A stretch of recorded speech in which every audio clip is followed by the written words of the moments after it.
ഹരേ കൃഷ്ണ. എല്ലാ ഭക്തജനങ്ങൾക്കും സ്വാഗതം. അടിയൻ്റെ വിനീതമായ നമസ്കാരം. എല്ലാവർക്കും ഗോവർദ്ധന പൂജ ദിന ആശംസകൾ. ഇന്ന് ഗോവർദ്ധന പൂജയാണ്. കാർത്തിക മാസത്തിൽ പ്രധാനപ്പെട്ട ദിവസങ്ങളിൽ ഒരു ദിവസമാണ് ഇന്നത്തെ ദിവസം. ഇന്നത്തെ ദിവസമാണ് ഭഗവാൻ ഗോവർദ്ധന പർവ്വതം ഉയർത്തിയത്. വെറും 7 വയസ്സ് പ്രായമായിരുന്ന സമയത്ത് വൃന്ദാവനം മുഴുവൻ ഇന്ദ്രകോപത്താൽ വെള്ളത്തിൽ മുങ്ങിപ്പോകും എന്നുള്ള ഒരു അവസ്ഥ വന്നപ്പോൾ ഭഗവാൻ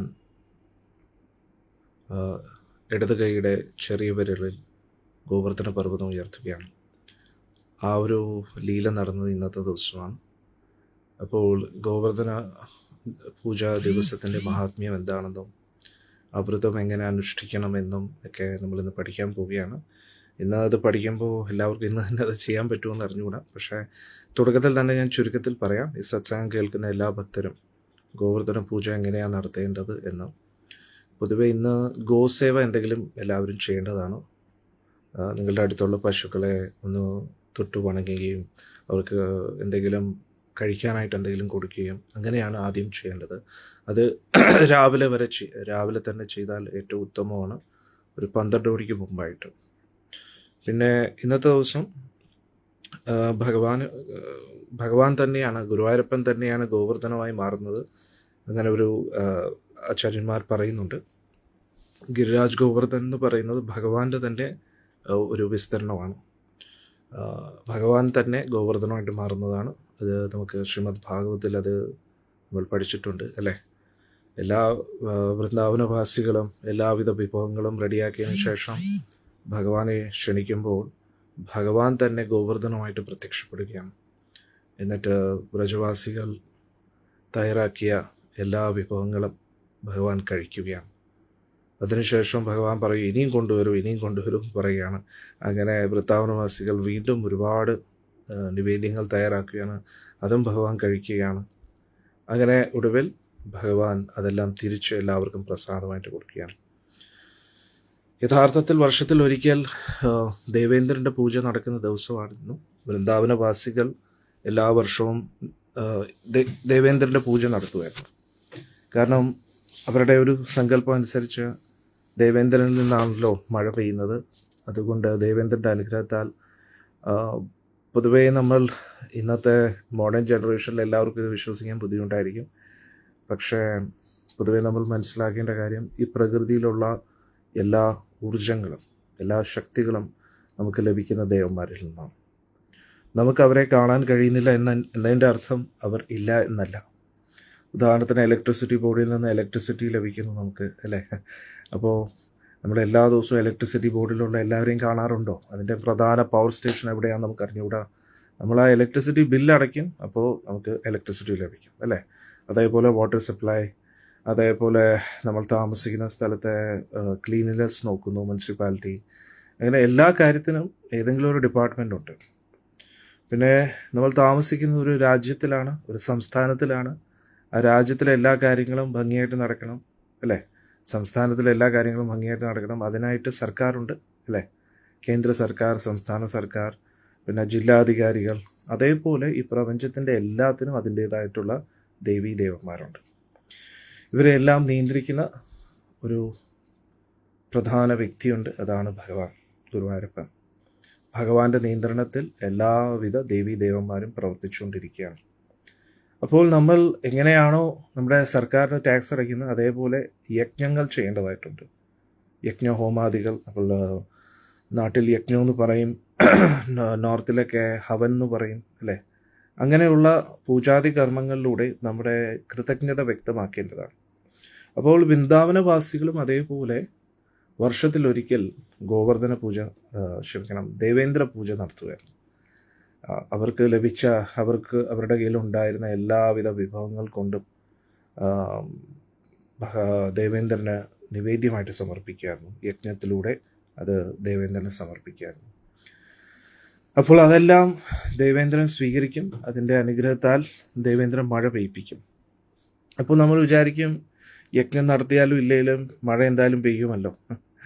ഇപ്പോൾ നമ്മൾ നോക്കിക്കഴിഞ്ഞാൽ മഴ പെയ്യേണ്ടടുത്ത് മഴ പെയ്യത്തില്ല, മഴ പെയ്യുന്നിടത്ത് മഴ കൂടുതൽ പെയ്യുന്നു അല്ലേ. വെള്ളപ്പൊക്കം ഉണ്ടാകുന്നു, നാശനഷ്ടങ്ങൾ ഉണ്ടാകുന്നു. ഇതെല്ലാം നമ്മൾ കർത്തവ്യങ്ങൾ ചെയ്യുന്നില്ല എന്നതിനെയാണ് സൂചിപ്പിച്ചുകൊണ്ടിരിക്കുന്നത്.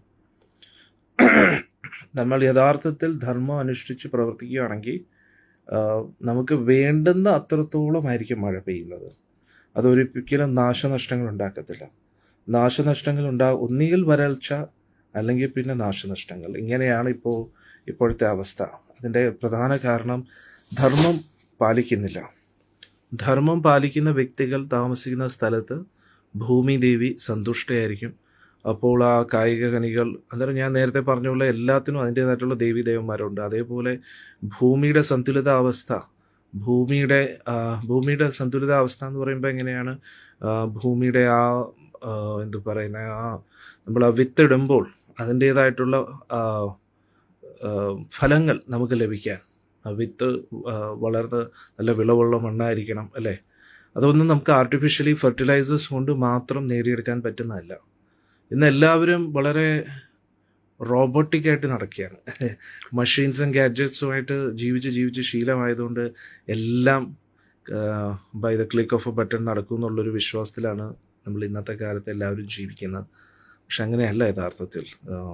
എല്ലാം നമ്മൾ കാണുന്നതിനും കേൾക്കുന്നതിനും അറിയുന്നതിനും ചിന്തിക്കുന്നതിനും അപ്പുറത്തായിട്ട് ഒരുപാട് സൂക്ഷ്മ ശക്തികളുണ്ട്. അവരാണ് ഈ പ്രപഞ്ചത്തെ നിയന്ത്രിക്കുന്നത്.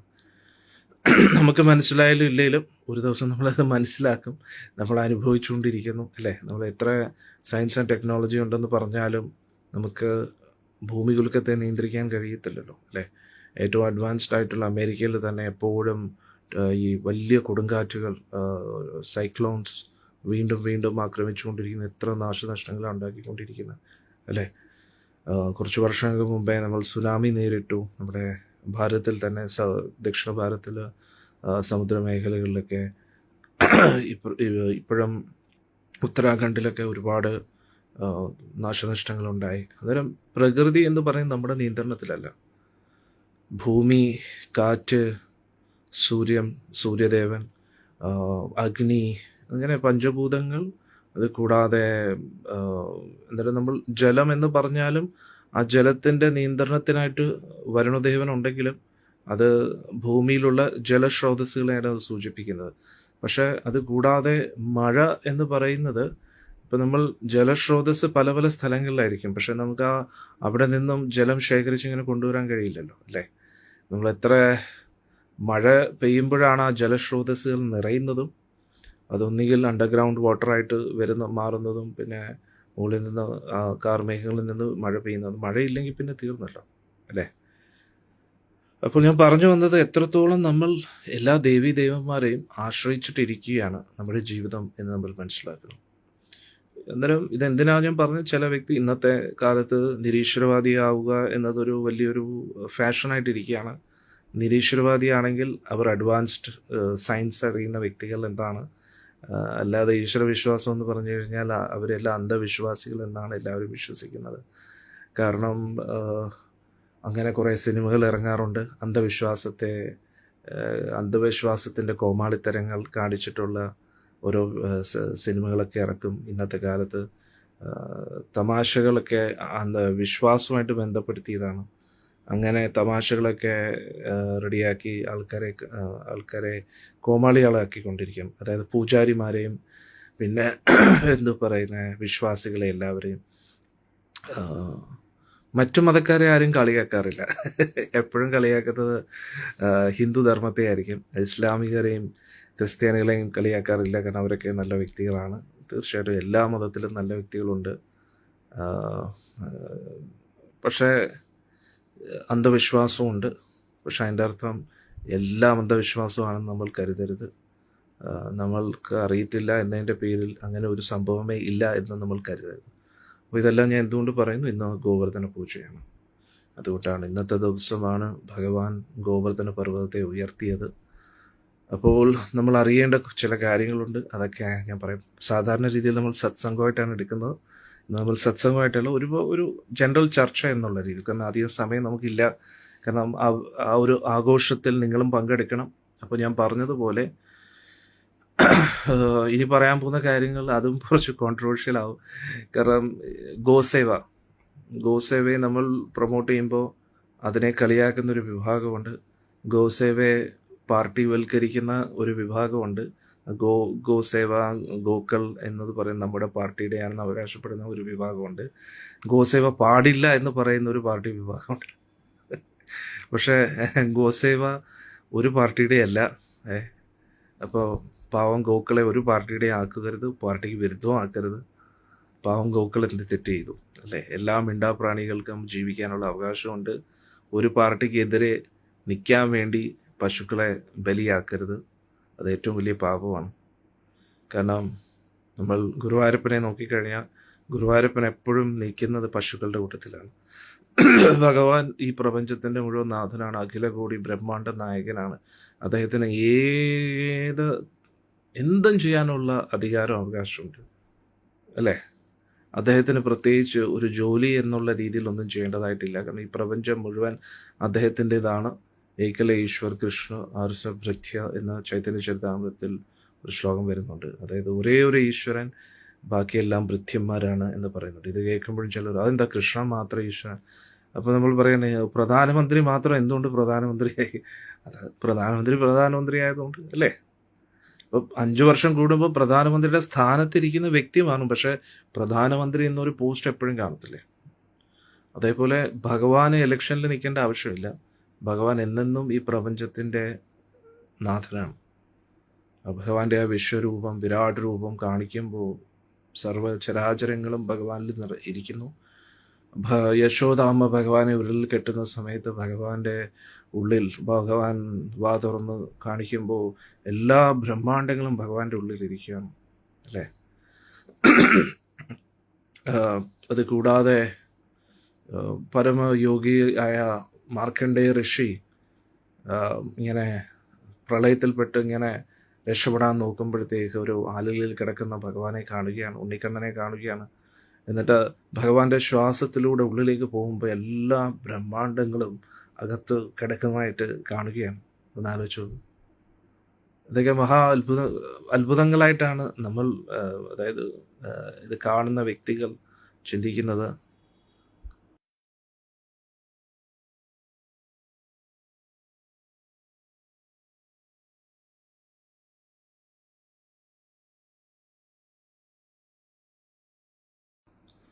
അപ്പോൾ മാർക്കണ്ഡേയ ഋഷി മഹായോഗിയാണ്.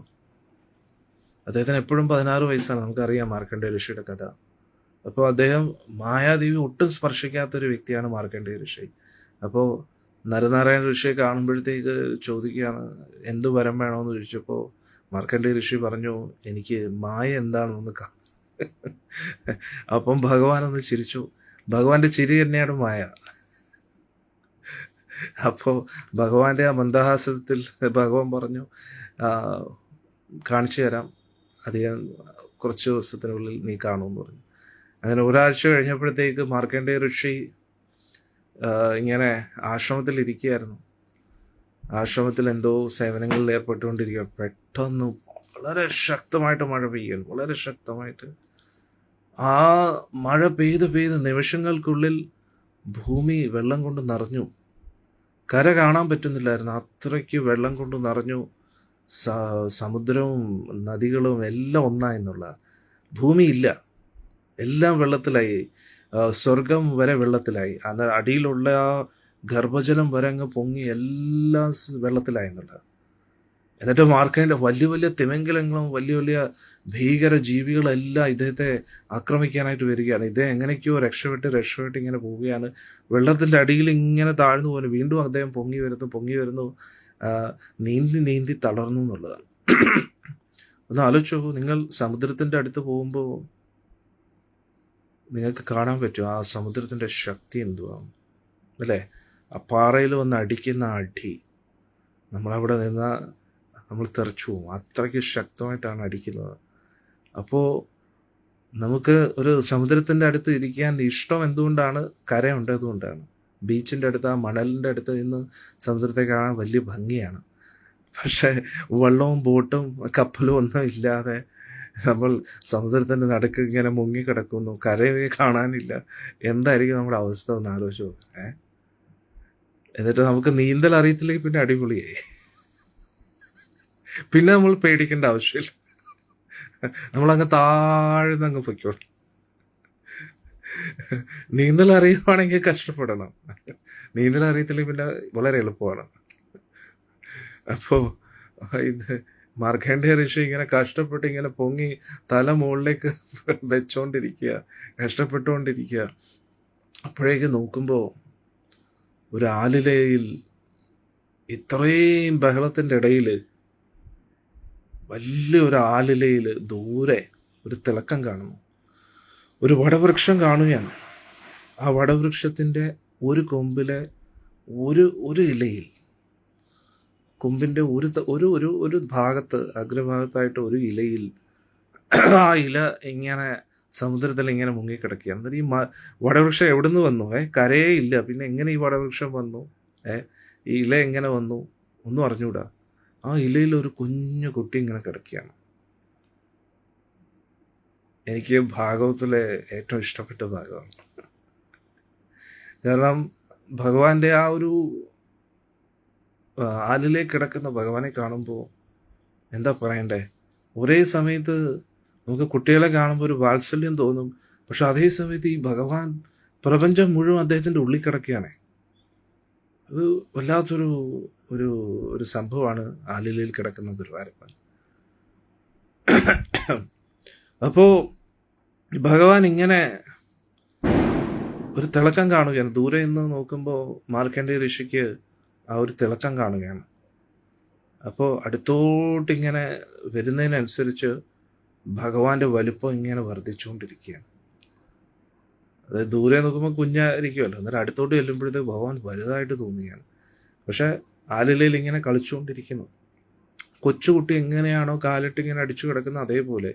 അപ്പോൾ ഒന്ന് ആലോചിച്ചു, ഇത്രയും വലിയ കോലാഹലത്തിൻ്റെ ഇടയിൽ ഒരു കുട്ടിക്ക് ഒറ്റയ്ക്ക് എങ്ങനെ ചിരിച്ചുകൊണ്ടിരിക്കാൻ പറ്റും? അപ്പോൾ മാർക്കണ്ഡേയ ഋഷി വിചാരി, ഇത് ഏതാണ് ഈ കുട്ടി, ആരാണ് ഈ കുട്ടി?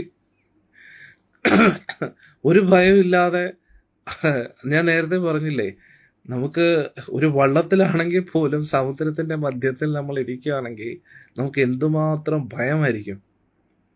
വള്ളം അങ്ങനെ മറിഞ്ഞ് വീണാലോ അതാണ് ഭഗവാനും നമ്മളുമായിട്ടുള്ള വ്യത്യാസം. ഭഗവാൻ ഒന്നിനും പേടിയില്ല, കാരണം എല്ലാം അദ്ദേഹത്തിന്റെ നിയന്ത്രണത്തിലാണ്.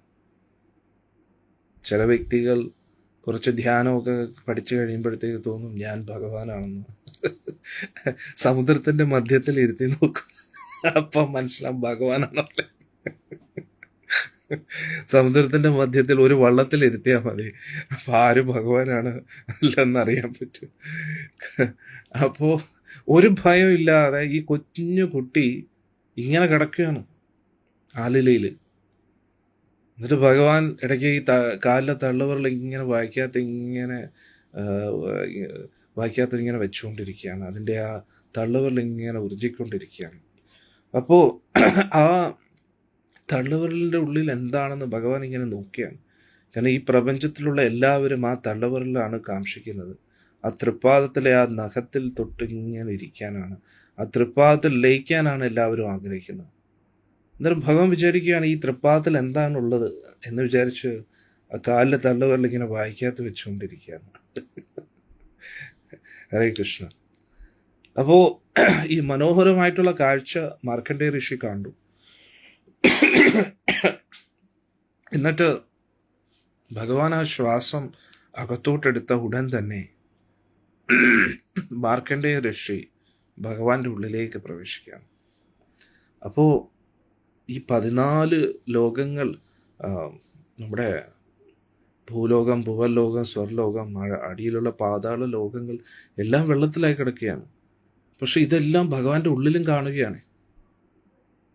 ഈ 14 ലോകങ്ങൾ, ഈ സ്വർലോകം മാത്രമല്ല, മഹർലോകം, ജനലോകം, തപലോകം, ബ്രഹ്മലോകം, ഇതെല്ലാം ഭഗവാന്റെ ഉള്ളിൽ കിടക്കുന്നു. അതും ലോകങ്ങൾ മാത്രമല്ല, എല്ലാ 84 ലക്ഷം ജീവിവർഗങ്ങളും, അതും ഒരു ബ്രഹ്മാണ്ടം മാത്രമല്ല, അസംഖ്യം ബ്രഹ്മാണ്ടങ്ങൾ. നമ്മൾ വിചാരിക്കും ഇതൊക്കെ എങ്ങനെ നമുക്ക് വിശ്വസിക്കാൻ പറ്റും? ഒരു കൊച്ചുകുട്ടിയുടെ വയറ്റിനകത്ത് ഇത്രയും കാര്യങ്ങൾ എങ്ങനെയാണ് കാണുന്നത്?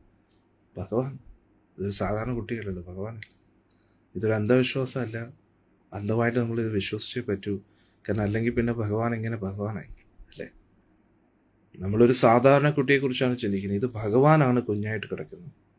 അപ്പോൾ അതും കാണുന്ന വ്യക്തി ഒരു സാധാരണ വ്യക്തിയല്ല, മാർക്കണ്ഡേയ ഋഷിയാണ്.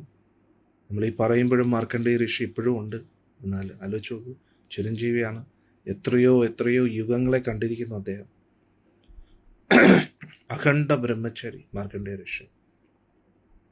അപ്പോൾ അദ്ദേഹം ഈ ഉള്ളിൽ കാണുന്ന ഈ കാഴ്ച കണ്ടിട്ട് അദ്ദേഹം സ്തംഭിച്ചു പോവുകയാണ്. അദ്ദേഹം മായ എന്താണെന്ന് കാണുന്നു. അതായത് ഈ സൃഷ്ടിയാണ് മായ. ഇതിലൊന്നുമില്ല, ഉണ്ടെന്ന് തോന്നും, പക്ഷെ ഒന്നുമില്ല. സൃഷ്ടി, സ്ഥിതി, സംഹാരം എല്ലാം നടത്തുന്ന ഭഗവാൻ തന്നെ. ഭഗവാൻ ബ്രഹ്മദേവനിലൂടെ സൃഷ്ടിക്കുന്നു, മഹാദേവനിലൂടെ സംഹരിക്കുന്നു, സ്വയം പരിപാലനം ചെയ്യുന്നു. അങ്ങനെയാണ് ആചാര്യന്മാർ പറയുന്നത് ശാസ്ത്രങ്ങളിലൂടെ. ഭാഗവത്തിൽ ഇത് തന്നെയാണ് പറയുന്നത്. ഭഗവാന്റെ ശക്തികളാണ് എല്ലായിടത്തും പ്രവർത്തിച്ചുകൊണ്ടിരിക്കുന്നത്. ഭഗവാന്റെ ശക്തിയാണ് ദേവി മായ.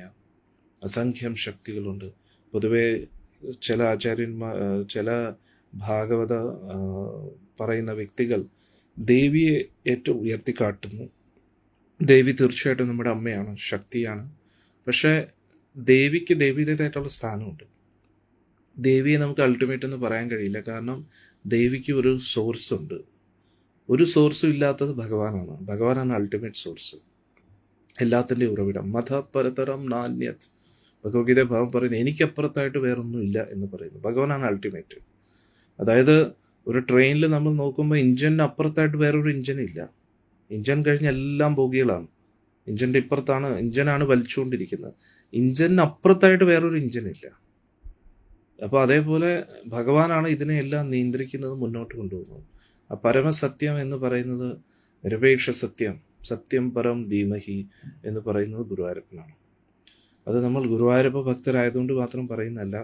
വേണമെങ്കിൽ എല്ലാ ശാസ്ത്രങ്ങളും പഠിച്ചു നോക്കൂ, 4 വേദങ്ങൾ പഠിച്ചു നോക്കൂ, ഉപനിഷത്തുകൾ പഠിച്ചു നോക്കൂ, പുരാണങ്ങൾ പഠിച്ചു നോക്കൂ. ഏറ്റവും ഒടുവിൽ ഭഗവത്ഗീത, മഹാഭാരതം, രാമായണം എല്ലാം പഠിച്ചതിന് ശേഷം ശ്രീമദ് ഭാഗവതം പഠിക്കും. അപ്പോൾ നിങ്ങൾക്ക് വ്യക്തമാണ്. ഇപ്പോൾ ചില കാര്യങ്ങൾ മാത്രം പഠിക്കും. ചില വേദങ്ങൾ ഉച്ചരിക്കാൻ പഠിക്കും, ഉപനിഷത്തുകൾ, മന്ത്രങ്ങൾ കാണാപ്പാഠം പഠിക്കും. ഇതിൻ്റെ അടിസ്ഥാനത്തിലാണ്, പിന്നെ അവിടുന്ന് ഇവിടുന്ന് കേട്ടതിൻ്റെ അറിവിൻ്റെ അടിസ്ഥാനത്തിലാണ് നമ്മൾ ഇതൊക്കെ പറയുന്നത്. പക്ഷേ ഒരു ആധികാരികമായ ഗുരുശിഷ്യ പരമ്പരയിലൂടെ ഈ വേദശാസ്ത്രങ്ങളെല്ലാം പഠിക്കും. അപ്പോഴേക്കും നമ്മുടെ ആയുസ് തീർന്നു കിട്ടും. വേദങ്ങൾ ഉച്ചരിക്കാൻ പഠിക്കാൻ അധികം സമയം എടുക്കത്തില്ല. അത് കേട്ട് പണ്ടൊക്കെ നമ്മൾ കുട്ടികൾ കവിതകൾ പാടുന്ന പോലെ ചുമ്മാ അങ്ങ് പാടിയാൽ മതി, അത്രയേ ഉള്ളൂ. പക്ഷെ അതിൻ്റെ ഓരോ ശ്ലോകത്തിൻ്റെയും കീറി മുറിച്ച് അതിൻ്റെ അർത്ഥങ്ങളൊക്കെ പഠിക്കുമ്പോഴത്തേക്ക്, ഇനി യജ്ഞഹോമാദികൾ ചെയ്യുകയാണെങ്കിൽ മന്ത്രങ്ങൾ കാണാപ്പാഠം പഠിച്ചിട്ട് അതങ്ങ് അതിലേക്കങ്ങ് നെയ്യങ്ങ് സമർപ്പിക്കുകയാണ്, അത്രയേ ഉള്ളൂ. സ്വാഹ എന്ന് പറഞ്ഞ മന്ത്രങ്ങൾ ഉരുവിട്ടുകൊണ്ട് സമർപ്പിക്കുകയാണ്. പക്ഷേ ഈ യജ്ഞദേവൻ ആരാണ്, ഇതെന്താണ്, മന്ത്രത്തിൻ്റെ ഉദ്ദേശം എന്താണ്, ഈ സ്വാഹ കൊണ്ട് ഉദ്ദേശിക്കുന്നത് എന്താണ്, ഇതെല്ലാം ഊഹാപോഹങ്ങൾ കൊണ്ടാണ് ഓരോ ആൾക്കാരും പഠിച്ചു വെച്ചിരിക്കുന്നത്. അതുകൊണ്ടാണ് എങ്ങും എത്താത്തത്. ഇപ്പോൾ ഭഗവത്ഗീത പറയുന്നുണ്ട്, ഭോക്താരാം യജ്ഞ തപസാം സർവ്വലോക മഹേശ്വരം. എല്ലാത്തിൻ്റെയും ഭോക്താവ് ഞാനാണ്. യജ്ഞ തപസം, എല്ലാ യജ്ഞങ്ങളും എനിക്ക് വേണ്ടിയാണ്, എല്ലാ തപസ്സുകളും എനിക്ക് വേണം. ഭോക്താരാം യജ്ഞ തപസാം സർവലോക മഹേശ്വരം സുഹൃതം സർവഭൂതാനാം യത്വാ മാം ശാന്തി മൃച്ഛതി. ഈ ഒരു കാര്യം പറഞ്ഞാൽ നിനക്ക് ശാന്തി ലഭിക്കും. എങ്ങനെ? ഇതിൽ മനസ്സിലാക്കാൻ പറ്റാത്തതുകൊണ്ടാണ് നിങ്ങൾക്ക് ശാന്തി ലഭിക്കാത്തത്. എന്താണ്? എല്ലാം എനിക്ക് വേണ്ടിയാണെന്ന് നീ മനസ്സിലാക്കുക. ഭോക്താരാം, എല്ലാം എനിക്ക് വേണ്ടിയാണ്, എല്ലാ യജ്ഞങ്ങളും എനിക്ക് വേണ്ടിയാണ്, എല്ലാ തപസ്സുകളും എനിക്ക് വേണ്ടി ആയിരിക്കണം. അപ്പോൾ നമ്മൾ വിചാരിക്കുക അതെന്തിനാ എല്ലാം അങ്ങേക്ക് വേണ്ടി? കാരണം എന്താ? സർവലോക മഹേശ്വരം, എല്ലാത്തിൻ്റെയും അധിപൻ ഞാനാണ്, ഉടയോൻ ഞാനാണ്. അപ്പോൾ അങ്ങ് നമ്മളെ ഇങ്ങനെ നമ്മൾ വെറും അടിമകളാണ് നിങ്ങളുടെ, അല്ലേ? അല്ല, സർവലോകം സുഹൃതം സർവഭൂതാനം, നിങ്ങൾ എൻ്റെ സുഹൃത്തുക്കളാണെന്നാണ് ഭഗവാൻ പറയുന്നത്. നിങ്ങൾ എൻ്റെ അടിമകളല്ല. ഇത് നീ മനസ്സിലാക്കിയ, ഈ ഒരു കാര്യം മനസ്സിലാക്കിയ, ഭോക്താറാം, എല്ലാത്തിൻ്റെയും ആസ്വാദകൻ ഭഗവാനാണ്. എല്ലാ യജ്ഞങ്ങളും അദ്ദേഹത്തിന് വേണ്ടിയാണ്. എല്ലാ തപസ്സുകളും, നമ്മൾ ചെയ്യുന്ന എല്ലാ തപസ് വ്രതങ്ങളും എല്ലാം അദ്ദേഹത്തിന് വേണ്ടിയായിരിക്കണം. ഭോക്താറാം യജ്ഞ തപസ്സാം സർവലോക മഹേശ്വരം. കാരണം എന്താ? അദ്ദേഹം ഈ പ്രപഞ്ചത്തിൻ്റെ എല്ലാം അധിപനാണ്, ഉടയോനാണ്. ഇനി സുഹൃതം സർവഭൂതാനം, എന്നാലും അദ്ദേഹം എല്ലാവരുടെയും സുഹൃത്തിനെ പോലെയാണ്. ഒന്നാലോചിച്ച് നോക്കൂ. കുറൂരമ്മ ഒന്ന് ആലോചിച്ചു. കുറൂരമ്മ പാവം ഒരു വിധവയായിട്ടുള്ളൊരു സ്ത്രീ അല്ലേ, ഗുരുവായൂർ വന്നിട്ട് പോലും ഇല്ല, ആരോരും നോക്കാനില്ല. പക്ഷെ ആ ഹൃദയത്തെ മനസ്സിലാക്കി ഗുരുവായൂരപ്പനെ ഒരുപാട് ഇഷ്ടമാണ്. അതുകൊണ്ട് ഗുരുവായൂരപ്പൻ എന്ത് ചെയ്യുന്നു, ഗുരുവായൂരിൽ നിന്ന് നേരെ കുറൂരില്ലത്തേക്ക് ഓടും. അതുകൊണ്ട് അഖിലകോടി ബ്രഹ്മാണ്ട നായകൻ കുറൂരമ്മയുടെ വഴക്ക് കേൾക്കാനും അടി കൊള്ളാനും വേണ്ടി അവിടെ പോകാനും തയ്യാറാണ്. പൂന്താനത്തിൻ്റെ മകനായിട്ട് നിൽക്കാനും തയ്യാറാണ്. മേൽപ്പത്തൂരിൻ്റെ ഗുരുവായിട്ട് നിൽക്കാനും തയ്യാറാണ്. മേൽപ്പത്തൂരിൻ്റെ ഒരു ഗുരുവാണ്, സുഹൃത്തുമാണ്.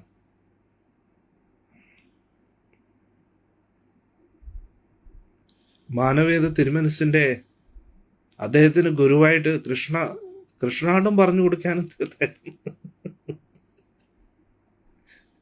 ഹരേ കൃഷ്ണ.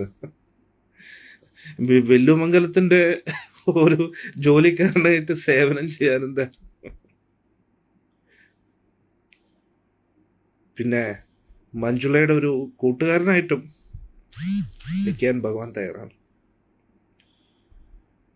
ഇതിൻ്റെ ഇടയിൽ നെന്മിനി ഉണ്ണിയുടെ കൂട്ടത്തിൽ ഉണ്ണിയുടെ ഭഗവാനായിട്ട് നിവേദ്യം സ്വീകരിക്കാനും ഭഗവാൻ തയ്യാറാണ്. എല്ലാത്തിനും ഭഗവാന് സമയമുണ്ടെന്നുള്ള ആളെപ്പോഴും ബിസിയാണ്. പക്ഷെ എന്നാലും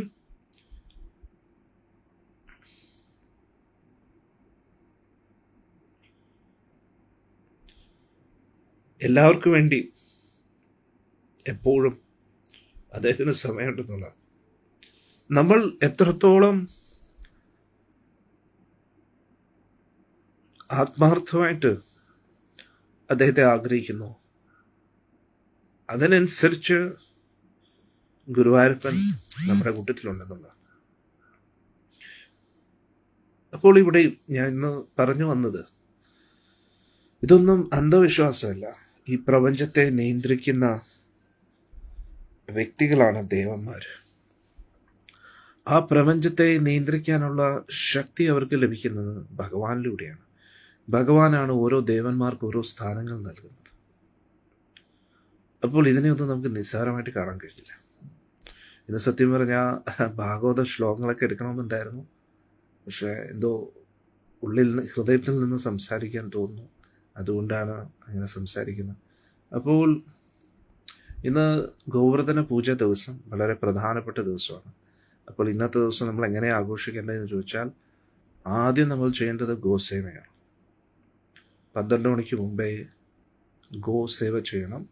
പശുക്കളുടെ നമ്മൾ സാമ്പ്രാണി തിരി കൊണ്ട് പൂജിക്കുക, പൂക്കൾ സമർപ്പിക്കുക, തൃപ്പാദങ്ങളിൽ പുതിയ പട്ടുവസ്ത്രങ്ങൾ ധരിപ്പിച്ചു കൊടുക്കുക, തിലകണിയിക്കുക കേട്ടോ. അങ്ങനെ കഴിക്കാൻ അവർക്ക് പൊതുവേ ഈ അട ഭയങ്കര ഇഷ്ടമാണ് പശുക്കൾക്ക്.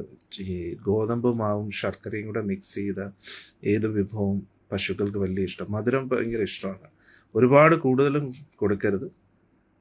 അങ്ങനെ ആകുമ്പോൾ പിന്നെ അവർക്ക് ഇങ്ങനെ വയറ്റിന് ബുദ്ധിമുട്ടുണ്ടാവാതെ നോക്കണം. കുറച്ച് അത്യാവശ്യം കൊടുക്കുന്നതിൽ തെറ്റില്ല. അങ്ങനെ അത് കൊടുക്കാം. പിന്നെ അത് കഴിഞ്ഞ് ഗോപൂജ കഴിഞ്ഞിട്ട് ഗുരുവായൂരപ്പന് നിങ്ങളെ കൊണ്ട് പറ്റുന്ന രീതിയിൽ എത്രത്തോളം നിവേദ്യം തയ്യാറാക്കാൻ പറ്റുമോ അത്രത്തോളം നിവേദ്യം തയ്യാറാക്കാം. അപ്പോൾ കഥ നമുക്കറിയാം. എന്താ സംഭവിച്ചത്?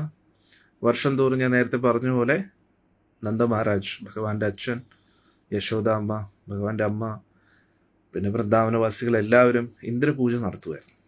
കാരണം ദേവേന്ദ്രനിൽ നിന്നാണ് മഴ പെയ്യുന്നത് കൊണ്ട് പുല്ലെല്ലാം വളരെ നന്നായിട്ട് നല്ല ഔഷധികളുള്ള പുല്ലുകളൊക്കെ വളരും. ഒരുപാട് വൃക്ഷലതാദികളും സസ്യങ്ങളും ഒക്കെ വളരും. അപ്പോൾ പശുക്കൾക്കത് നല്ല ആരോഗ്യം കിട്ടും. പശുക്കളത് കഴിച്ച് അവർക്ക് നല്ല പുഷ്ടിയുള്ള പാലുണ്ടാവും. നല്ല ആരോഗ്യത്തെ മെച്ചപ്പെടുത്തുന്ന രീതിയിൽ. അങ്ങനെ അന്നേരം വൈശ്യരെന്ന് പറഞ്ഞാൽ പൊതുവെ നമ്മുടെ വൈദിക സംസ്കാരം അനുസരിച്ച് ബ്രാഹ്മണർ, ക്ഷത്രിയർ, വൈശ്യർ, ശൂദ്രർ, ഇത് ജാതിയല്ല. ഓരോ ആൾക്കാർക്കും അവരുടെ കർമ്മം അനുസരിച്ച്, ഗുണങ്ങളനുസരിച്ച് അവർക്ക് ഏതാണോ ഇപ്പോൾ ഇന്നും ഇത് തന്നെ ഉണ്ട് അല്ലേ. ഇപ്പോൾ ബ്രാഹ്മണരുണ്ട്, അതായത് രാജാക്കന്മാരെ ഉപദേശിക്കുന്ന രീതിയിൽ, അതായത് സിവിൽ സർവീസ് ഓഫീസേഴ്സ്, ജുഡീഷ്യറി, ഇതെല്ലാം ഏകദേശം ബ്രാഹ്മണ ജോലി നമുക്ക് പറയാം. ബ്രാഹ്മണ ജോലി അല്ല, പക്ഷെ എന്നാലും നമുക്ക് മനസ്സിലാക്കാൻ വേണ്ടി പറയുകയാണ്. ജുഡീഷ്യറി, ന്യായം പറയുന്ന ആൾക്കാർ, അല്ലെങ്കിൽ മന്ത്രിമാർക്കൊക്കെ ഉപദേശം കൊടുക്കുന്ന വ്യക്തികൾ, അല്ലേ? ഇനി ഭരിക്കുന്നവർ, അവരെല്ലാം ക്ഷത്രിയരാണ്. അതിൽ മിലിറ്ററി അതും ഇതും എല്ലാം വരും, അതെല്ലാം ക്ഷത്രിയ വിഭാഗമാണ്. പിന്നെ ബിസിനസ് ചെയ്യുന്നവർ, അതെല്ലാം വൈശ്യര്. പിന്നെ ഇവരുടെ കീഴിൽ പ്രവർത്തിക്കുന്ന ജോലി ചെയ്യുന്ന വ്യക്തികൾ ലേബേഴ്സ്, അവരെയാണ് ശൂദ്രർ എന്ന് പറയുന്നത്. ഇത് ജാതിയല്ലല്ലോ, അല്ലേ? ഇപ്പോൾ പ്രധാനമന്ത്രി ക്ഷത്രിയ ജാതിയിലുള്ള വ്യക്തിയാണെന്ന് നമുക്ക് പറയാൻ പറ്റുമോ? ഇല്ല. അതേപോലെ ഇതെല്ലാം അവരുടെ കർമ്മം അനുസരിച്ചാണ്. അന്നേരം അതേപോലെ വൈദിക സംസ്കാരം അനുസരിച്ച് ഓരോ വ്യക്തികൾക്ക് അവരുടെ ഇഷ്ടം അനുസരിച്ചുള്ള കർമ്മം, പിന്നെ ഏത് കുലത്തിൽ ജനിക്കുന്നോ അതുമായിട്ട് ബന്ധപ്പെട്ട കുറച്ച് അഡ്വാൻറ്റേജസ് കിട്ടും. കാരണം നമ്മുടെ കുലത്തിനനുസരിച്ച് നമ്മുടെ ബോധം, കാരണം എന്തുകൊണ്ട് പൂർവ്വജന്മ കർമ്മം അനുസരിച്ച് അങ്ങനെ കുറേ കാര്യങ്ങളുണ്ട്. കാരണം ബ്രാഹ്മണനാകുമെന്ന് പറഞ്ഞാൽ എളുപ്പമല്ലല്ലോ, മനസ്സിലായില്ലേ? ആ ദേവനുമായിട്ട് ഒരു അടുത്ത ബന്ധം കാണണ്ടേ. പിന്നെ അത്രയ്ക്ക് ശുദ്ധി പാലിക്കണം, അത്രയ്ക്ക് ഉയർന്ന കാര്യങ്ങൾ മനസ്സിലാക്കാൻ പറ്റണം, ഉയർന്ന ബുദ്ധി ഉണ്ടായിരിക്കണം. കാരണം ആത്മീയ തത്വങ്ങളെ മനസ്സിലാക്കണ്ടേ. അതുകൊണ്ട് ആ ബ്രാഹ്മണ കുലത്തിൽ ജനിക്കുമ്പോൾ അഡീഷണൽ അഡ്വാൻറ്റേജാണ്, ആഡഡ് അഡ്വാൻറ്റേജാണ്, മനസ്സിലായില്ലേ? അന്നേരം ഈ വൈശ്യകുലത്തിലുള്ള പൊതുവെയുള്ള ജോലി എന്ന് പറഞ്ഞാൽ കൃഷിയും ഗോ സംരക്ഷണമാണ്, ഗോരക്ഷ. അതാണ് പൊതുവെ വൈശ്യരുടെ തൊഴിൽ എന്ന് പറഞ്ഞാൽ. അപ്പോൾ വൃന്ദാവനത്തിലുള്ള എല്ലാവരും ഗോ സംരക്ഷണമായിരുന്നു. അപ്പോൾ പശുക്കളെ സംരക്ഷിക്കുക, അവരുടെ പാലുത്പന്നങ്ങളൊക്കെ തയ്യാറാക്കുക, അത് മറ്റുള്ളവർക്ക് കൊടുക്കുക, അതിന് പകരമായിട്ട് ധാന്യങ്ങൾ ശേഖരിക്കുക, അങ്ങനെ സമ്പത്ത് ശേഖരിക്കുക. അത് ബിസിനസ്സായിരുന്നു. അന്നേരം ഭഗവാന്റെ തൊഴിലും അതാണ്. ഭഗവാന് ചെയ്യാനായിട്ടൊന്നുമില്ല, പക്ഷെ ഭഗവാൻ ഇഷ്ടപ്പെട്ടത് ഗോ സംരക്ഷണമാണ്. അപ്പോൾ നന്ദമഹാരാജിന് മാത്രമായിട്ട് 9 ലക്ഷം പശുക്കളുണ്ടായിരുന്നു. അവരുടെ കാര്യങ്ങളൊക്കെ നോക്കുന്നത് ഭഗവാൻ തന്നെയായിരുന്നു. അപ്പോൾ ഇന്നത്തെ ദിവസം നമ്മൾ എന്താ ചെയ്യേണ്ടത്? ഗോപൂജ ചെയ്യുക. അപ്പോൾ ഈ പശുക്കളെ സംരക്ഷിക്കുന്നത് കൊണ്ട് അവർക്ക് എന്തായാലും പുല്ല് വേണം. പുല്ല് വരണമെങ്കിൽ നന്നായി മഴ പെയ്യണം. മഴ പെയ്യണമെങ്കിൽ ഞാൻ നേരത്തെ പറഞ്ഞ പോലെ ദേവേന്ദ്രൻ്റെ അനുഗ്രഹം ഉണ്ടായിരിക്കണം. അങ്ങനെയാണ്. അപ്പോൾ അങ്ങനെ ഇന്ദ്രപൂജ നടത്തുന്ന സമയത്ത് നമ്മുടെ ഭഗവാൻ, 7 വയസ്സുള്ള ഗുരുവായൂരപ്പൻ, ഭഗവാന് വയസ്സൊന്നുമില്ല, ഭഗവാൻ എപ്പോഴും ചെറുപ്പം തന്നെയാണ്, കുട്ടിക്കാലം ഇല്ല. പക്ഷെ എന്നാലും ഭഗവാന്റെ ലീലയുടെ ഭാഗമായിട്ട് കുഞ്ഞായിട്ടിരിക്കുകയാണ്, 7 വയസ്സായിട്ട്. അപ്പോൾ ഭഗവാൻ വന്ന് അച്ഛനോട് ചോദിക്കുകയാണ്, അച്ഛാ ഇത് എന്തിനു വേണ്ടിയാണ് ഈ പൂജ നടത്തുന്നത്? അപ്പം പറഞ്ഞു, മോനെ ഇന്ദ്രപൂജയ്ക്ക് വേണ്ടിയാണ്. അപ്പോൾ ഉടനെ ഭഗവാൻ ചോദിച്ചു, അതിൻ്റെ ആവശ്യം എന്താണ്? കാരണം എന്താണ്? ഭഗവാൻ പരിപാലനം ചെയ്യുന്ന ആളാണ്. അപ്പോൾ ദേവേന്ദ്രൻ്റെ ഉള്ളിൽ ഒരു അഹങ്കാരം വന്നു എന്ന് ഭഗവാന് മനസ്സിലായി. അപ്പോൾ അച്ഛനാണ് ഭഗവാൻ, നമ്മളെല്ലാവരും മക്കളാണ്. അപ്പോൾ നമ്മുടെ ജീവിതത്തിലും നമുക്ക് എല്ലാം ലഭിക്കുന്നത് ഭഗവാന്റെ കാരുണ്യത്താലാണ്. നമ്മൾ അഹങ്കരിക്കുമ്പോൾ അതെല്ലാം നമ്മളിൽ നിന്ന് നഷ്ടപ്പെടും. കാരണം എന്താ? എല്ലാം നമ്മുടെ കയ്യിൽ ഉണ്ടായാലും നമ്മൾ നമ്മളെ തന്നെ നഷ്ടപ്പെടുത്തരുതല്ലോ, മനുഷ്യത്വം നഷ്ടപ്പെടരുതല്ലോ. അതിനുവേണ്ടി ഒരു അച്ഛൻ എങ്ങനെയാണോ മക്കളെ തിരുത്തുന്നത്, അതേപോലെ നമ്മളെ തിരുത്തും. നമുക്ക് ലഭിക്കും എന്തിനു വേണ്ടി? എല്ലാവരുടെയും നന്മയ്ക്ക് വേണ്ടി അത് ഉപയോഗിക്കുമ്പോൾ നമ്മളിൽ നിന്ന് എല്ലാം മാറ്റും. എന്തിനു വേണ്ടി? നമ്മളത് സ്വാർത്ഥതയ്ക്ക് വേണ്ടി ഉപയോഗിക്കും. നമ്മുടെ മനുഷ്യത്വം, നമ്മുടെ ആ ദൈവിക തത്വങ്ങളെയൊക്കെ നമ്മൾ മറന്ന് മറ്റുള്ളവർക്ക് നാശനഷ്ടങ്ങൾ ഉണ്ടാക്കുമെന്ന് വിചാരിക്കുമ്പോൾ ഭഗവാൻ കുറച്ച് സ്ട്രിക്റ്റ് ആവും നമ്മളോട്. മനസ്സിലായി? ഇനി ഭഗവാൻ എങ്ങനെയാണ് നിയന്ത്രിക്കുന്നത്? ഭഗവാൻ ദേവന്മാരിലൂടെ, നവഗ്രഹങ്ങളിലൂടെ നമ്മുടെ ജീവിതത്തിൽ നല്ലതും മോശമായിട്ടുള്ള നിമിഷങ്ങളെ കൊണ്ടുവരും. അതെല്ലാവരും മറക്കരുത്. കാരണം എല്ലാവരും മറന്നു പോവുകയാണ്. ഈ പ്രപഞ്ചത്തെ മുഴുവൻ നിയന്ത്രിക്കുന്ന ഭഗവാൻ കാലചക്രത്തിലൂടെയാണ്. കാലചക്രം എന്ന് പറഞ്ഞാൽ ഭഗവാന്റെ ശക്തിയാണ്. ആ കാലചക്രത്തിനുള്ളിൽ എല്ലാ ഗ്രഹ നക്ഷത്രങ്ങളെ ഇട്ട് കറക്കും. അതിനനുസരിച്ച് നമ്മളും കറങ്ങിക്കൊണ്ടിരിക്കും. അടിപൊളിയല്ലേ? ഹരേ കൃഷ്ണ. അപ്പോൾ നമ്മുടെ ജീവിതത്തിൽ നല്ല നിമിഷങ്ങൾ, മോശപ്പെട്ട നിമിഷങ്ങളൊക്കെ ഭഗവാൻ ഇങ്ങനെ തയ്യാറാക്കിക്കൊണ്ടേയിരിക്കും. എന്തിനു വേണ്ടി? നമ്മുടെ ബോധത്തെ ശരിയാക്കാൻ വേണ്ടി.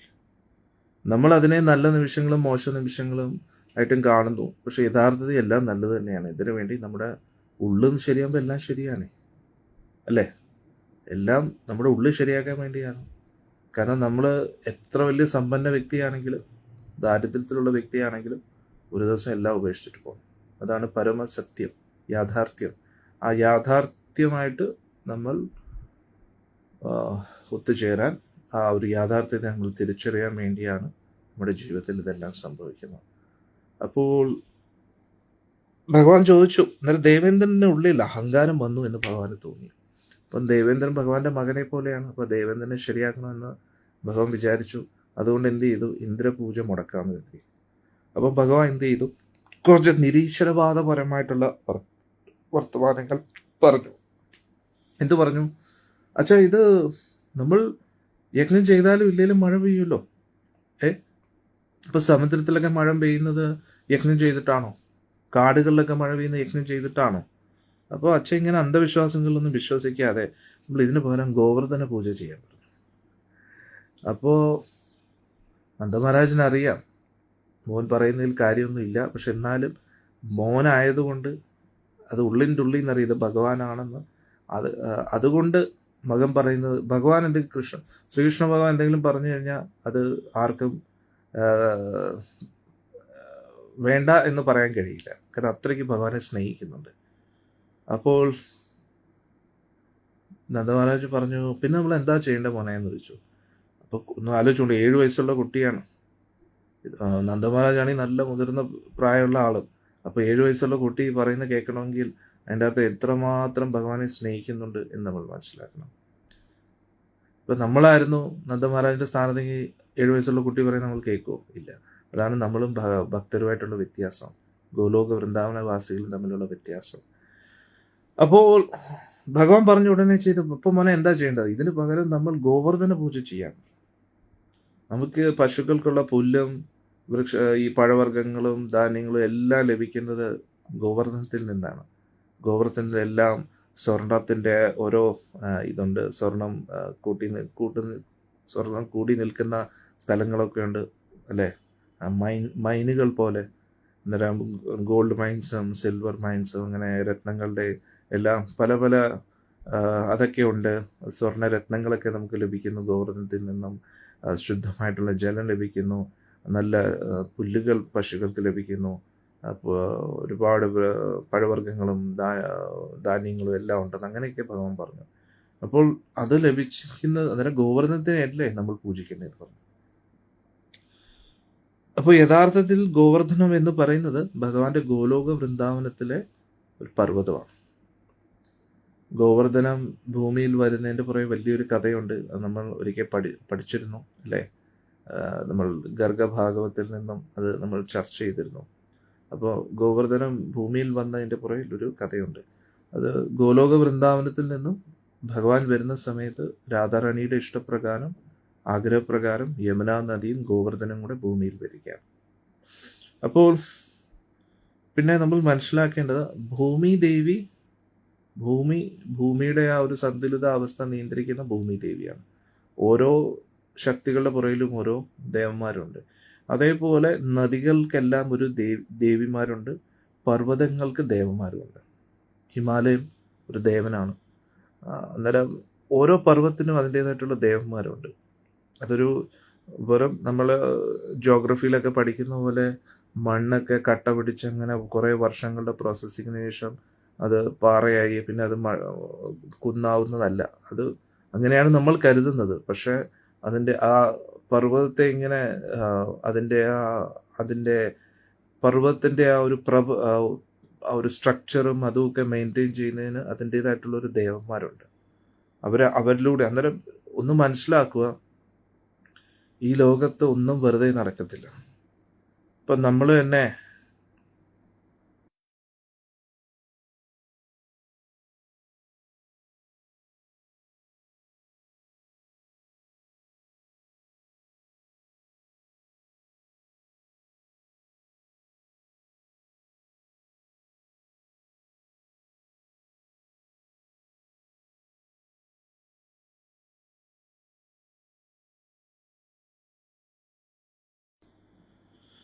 നമ്മൾ തന്നെ ഒരു സമുദ്ര തീരത്ത് പോയി കഴിഞ്ഞാൽ അവിടെ നമ്മളിങ്ങനെ കുട്ടിക്കാലത്തൊക്കെ വലിയവരും ഇപ്പം ചെയ്യാറുണ്ട്. ഇങ്ങനെ മണ്ണിങ്ങനെ കൂട്ടി ഒരു കുന്നാക്കാറുണ്ട് അല്ലേ? കുന്നുപോലെ ആക്കാറുണ്ട്. അപ്പോൾ അത് തനിയെ ആകുന്നതല്ലല്ലോ, നമ്മളത് ചെയ്യുന്നതല്ലേ. അപ്പോൾ പല രീതിയിലും നമ്മൾ ഇങ്ങനെയായിരിക്കും അങ്ങനെയായിരിക്കും എന്നൊക്കെ പറയും. പക്ഷേ അതിൻ്റെ പുറകിലൊരു അവിടെ മാത്രം എന്തുകൊണ്ട് ഇങ്ങനെ ഉയർന്നു എന്ന് നമ്മൾ ചിന്തിക്കേണ്ടതായിട്ടുണ്ട്. മനസ്സിലായില്ലേ? ഒരു കാര്യം വെറുതെ നടക്കത്തില്ല. അപ്പോൾ ഈ പർവ്വത മേഖലകളെ അങ്ങനെ നിലനിർത്തുന്നതിന് വേണ്ടി അതിൻ്റേതായിട്ടുള്ളൊരു ദേവന്മാരുണ്ട്. അതാണ് ഹിമവാന്റെ പുത്രിയാണല്ലോ പാർവതി ദേവി അല്ലേ. അതേപോലെ ഗോവർദ്ധനം പർവ്വതമാണ്. അപ്പോൾ ആ ഗോവർദ്ധനം എന്ന് പറയുന്നത് അതിൻ്റെ പുറകിൽ ദേവനുണ്ട്. അതാണ് ഗിരിരാജ് ഗോവർദ്ധനം തന്നെയാണ്. അന്നേരം ഒരു വ്യക്തിയുണ്ട്, അത് ഭഗവാന്റെ ഒരു അംശം കൂടെയാണ്, ഭഗവാൻ തന്നെ എന്ന് നമുക്ക് പറയാം. അപ്പോൾ അതേ ഗോവർദ്ധനമാണ്, ഭഗവാന്റെ ഭക്തനും കൂടെയാണ് ഗോവർദ്ധനം, അത് മനസ്സിലാക്കുക. പക്ഷെ ഈ ഗോവർദ്ധന ലീല നടക്കുന്ന സമയത്ത് ഭഗവാൻ ഗോവർദ്ധനമായിട്ട് മാറുകയാണ്. അപ്പം ഗോവർദ്ധനം ഭഗവാന്റെ ഭക്തനുമാണ്, ഭഗവാൻ രണ്ടും കൂടിയാണെന്ന് മനസ്സിലാക്കും ഒരേ സമയത്ത്. എങ്ങനെയാണോ ഭഗവാനും വിഷ്ണു അതേപോലെ, അതായത് ഗുരുവായൂരപ്പൻ ശ്രീകൃഷ്ണ ഭഗവാന്റെ വിസ്തീർണമാണ് വിഷ്ണു. വിഷ്ണു എന്ന് പറയുന്നത് ഭഗവാൻ തന്നെയാണെങ്കിലും ഭഗവാനോടൊരു ഭക്തിഭാവം വിഷ്ണുവിനുണ്ട്. ഇത് ചിലപ്പോൾ ചില ആൾക്കാർ ആദ്യമായിട്ട് കേൾക്കുന്നവർക്ക് ഒരു പുതിയൊരു സങ്കല്പം എന്നൊക്കെ പറയും. പക്ഷേ യാഥാർത്ഥ്യമാണ്. കാരണം ബ്രഹ്മവിമോഹന ലീലയിൽ നമ്മൾ കണ്ടിട്ടില്ലേ, ഭഗവാനിൽ നിന്ന് അസംഖ്യം വിഷ്ണു രൂപങ്ങൾ വരുന്നു. അതേപോലെ അപ്പോൾ ചില ആചാര്യന്മാർ പറയുന്നു ഗോവർദ്ധനം എന്ന് പറയുന്ന വിഷ്ണു തത്വമാണ്, വിഷ്ണു രൂപമാണെന്നും പറയുന്നുണ്ട്. മനസ്സിലാവുന്നുണ്ടോ? അപ്പോൾ വിഷ്ണു തന്നെയാണ് ഗോവർദ്ധന പർവ്വതമായിട്ട് മാറുന്നതെന്ന് പറയും. പക്ഷേ എല്ലാം ഭഗവാനിൽ നിന്ന് വരുന്നതാണ്. അപ്പോൾ ഗോവർദ്ധന പൂജ ചെയ്യാൻ പറഞ്ഞു. അങ്ങനെ വൃന്ദാവനവാസികൾ അവർ ഇന്ദ്രപൂജയ്ക്ക് വെച്ചിട്ടുള്ള എല്ലാ സാമഗ്രികളും വെച്ച് വലിയൊരു ഹോമകുണ്ടമൊക്കെ തയ്യാറാക്കി യജ്ഞം ചെയ്തു, ഗോവർദ്ധനത്തിനെ സങ്കല്പിച്ചുകൊണ്ട്. പിന്നെ എല്ലാവിധ വിഭവങ്ങളെല്ലാം അവിടെ ഗോവർദ്ധനത്തിൻ്റെ മുമ്പിൽ സമർപ്പിച്ചു. പറയുന്നത് ഗോവർദ്ധനത്തിൻ്റെ അതേ വലിപ്പത്തിൽ വലിയ വലിയ ചോറുകളും ചപ്പാത്തികളും കറികളും ഒരു വലിയ നദി പോലെ തയ്യാറാക്കി എന്നാണ് പറയുന്നത്. അത്രയ്ക്ക് വിഭവങ്ങൾ തയ്യാറാക്കി, കുന്നുകണക്കിന് ചോറ് വിഭവങ്ങൾ, റൈസിൻ്റെ ഓരോ വിഭവങ്ങൾ, കറികൾ ഒരു കുളം പോലെ, മധുര പലഹാരങ്ങൾ, ചപ്പാത്തിയും കുന്നുപോലെ, പിന്നെ പല പല വിഭവങ്ങൾ, എല്ലാം കുന്നുകണക്കിനും കുളം കണക്കിനും അത്രയ്ക്കുണ്ടായിരുന്നു. ഇതെല്ലാം ഗോവർദ്ധനത്തിന് ചുറ്റും ഇങ്ങനെ വെച്ചു. എന്നിട്ട് ഗോവർദ്ധൻ്റെ മുമ്പിൽ വെച്ചു. എന്നിട്ട് ഗോവർദ്ധനോട് കഴിക്കാനായിട്ട് അഭ്യർത്ഥിച്ചു.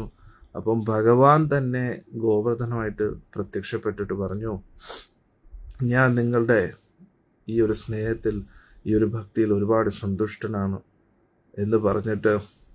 അപ്പോൾ വൃന്ദാവനവാസികളും വളരെ സന്തോഷിച്ചു. കാരണം ഇത്രയും നാളും ദേവേന്ദ്ര പൂജ ചെയ്തിട്ട് ദേവേന്ദ്രൻ ഒരിക്കലും പ്രത്യക്ഷപ്പെട്ടില്ല. ഇപ്പോൾ ഗോവർദ്ധനം പ്രത്യക്ഷപ്പെട്ടു. അപ്പോൾ വൃന്ദാവനവാസികൾക്ക് വലിയ സന്തോഷമായി.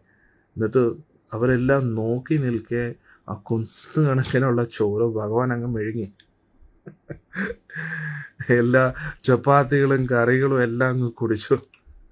ഇത്രയും വിഭവങ്ങൾ ഒറ്റ നിമിഷം കൊണ്ട് ഭഗവാൻ തീർത്തു എന്നുള്ളതാണ്. അപ്പോൾ അത് കണ്ടപ്പോൾ ബ്രജവാസികൾക്ക് ഒരുപാട് സന്തോഷമായി. എന്നിട്ട് ഭഗവാൻ പറഞ്ഞു, അനിയോർന്ന് പറഞ്ഞു, ഇനിയും കൊണ്ടുപോകാന്ന് പറഞ്ഞു. അപ്പം വീണ്ടും എല്ലാവരും വിഭവങ്ങൾ തയ്യാറാക്കി, എല്ലാം വീണ്ടും വീണ്ടും വീണ്ടും തയ്യാറാക്കി, കുന്നുകണക്കിന് വീണ്ടും ഉണ്ടാക്കി. അതുകൊണ്ട് വെച്ചപ്പോൾ അതും കഴിച്ചു, അതെല്ലാം തീർത്തു. അത് കഴിഞ്ഞിട്ട് പറഞ്ഞു ഇനിയും കൊണ്ടുവരാൻ പറഞ്ഞു. അങ്ങനെ വീണ്ടും ഉണ്ടാക്കി എല്ലാം റെഡിയായി, അതും കഴിച്ചു. ഇങ്ങനെ എത്രയോ പ്രാവശ്യം ഭഗവാൻ വീണ്ടും വീണ്ടും കഴിക്കുന്നു, വീണ്ടും വീണ്ടും പാചകം ചെയ്യുന്നു. അപ്പോൾ വൃന്ദാവനവാസികൾ വിചാരിച്ചു, ഇനി എന്തായാലും ഭഗവാനെ സമാധാനിപ്പിക്കാൻ നമ്മൾ എന്തെങ്കിലും ചെയ്യണമല്ലോ എന്ന് പറഞ്ഞിട്ട് അവസാനം എന്ത് ചെയ്തു, വലിയ കുന്നുകണക്കിന് തുളസിയില കൊണ്ടുവന്ന് അത് ഭഗവാനെ സമർപ്പിച്ചു. അപ്പോൾ ഭഗവാൻ മതി, ഇനി തൃപ്തിയായി എന്ന് പറഞ്ഞു. അങ്ങനെ തുളസിയില കഴിച്ചപ്പോഴാണ് ഭഗവാൻ തന്നെ ഗോവർദ്ധന രൂപം എടുത്ത ഭഗവാൻ തൃപ്തിയായി. അതിനുശേഷം ഭഗവാൻ എന്ത് ചെയ്തു, ഭഗവാൻ വീണ്ടും അതെല്ലാം പ്രത്യക്ഷപ്പെടുത്തുകയാണ്. ഭഗവാൻ കഴിച്ച ആ വിഭവങ്ങളെല്ലാം വീണ്ടും പ്രത്യക്ഷപ്പെടുത്തുകയാണ്. എല്ലാം കഴിച്ചതെല്ലാം തിരിച്ചു കൊണ്ടുവരികയാണ് ഭഗവാൻ. അങ്ങനെ അത് പ്രസാദമായിട്ട് എല്ലാവർക്കും കിട്ടി. എന്നിട്ട് പറഞ്ഞു ഭഗവാൻ എല്ലാവരും കഴിക്കാൻ പറഞ്ഞു. അങ്ങനെ എല്ലാവരും കഴിച്ചു. ഉച്ചനീചത്വം നോക്കാതെ എല്ലാ ജാതിയിലുള്ള എല്ലാവർക്കും, ചണ്ടാലന്മാർക്ക് വരെ. ചണ്ടാലന്മാരെന്ന് പറഞ്ഞാൽ പട്ടിമാംസം കഴിക്കുന്നവർ. പൊതുവെ ചണ്ടാലൻ എന്ന് പറയുമ്പോൾ ഉടനെ വലിയ എന്തോ സംഭവമായിട്ട് എല്ലാവരും കാണാറുണ്ട്. പക്ഷേ ചണ്ടാലൻ എന്ന് പറഞ്ഞാൽ ഏറ്റവും നീചമായിട്ടുള്ള പ്രവൃത്തി ചെയ്യുന്ന വ്യക്തിയാണ്. അതായത് പട്ടിമാംസം കഴിക്കുന്ന വ്യക്തിയാണ്. അതാണ് ചണ്ടാലൻ എന്ന് പറയുന്നത്.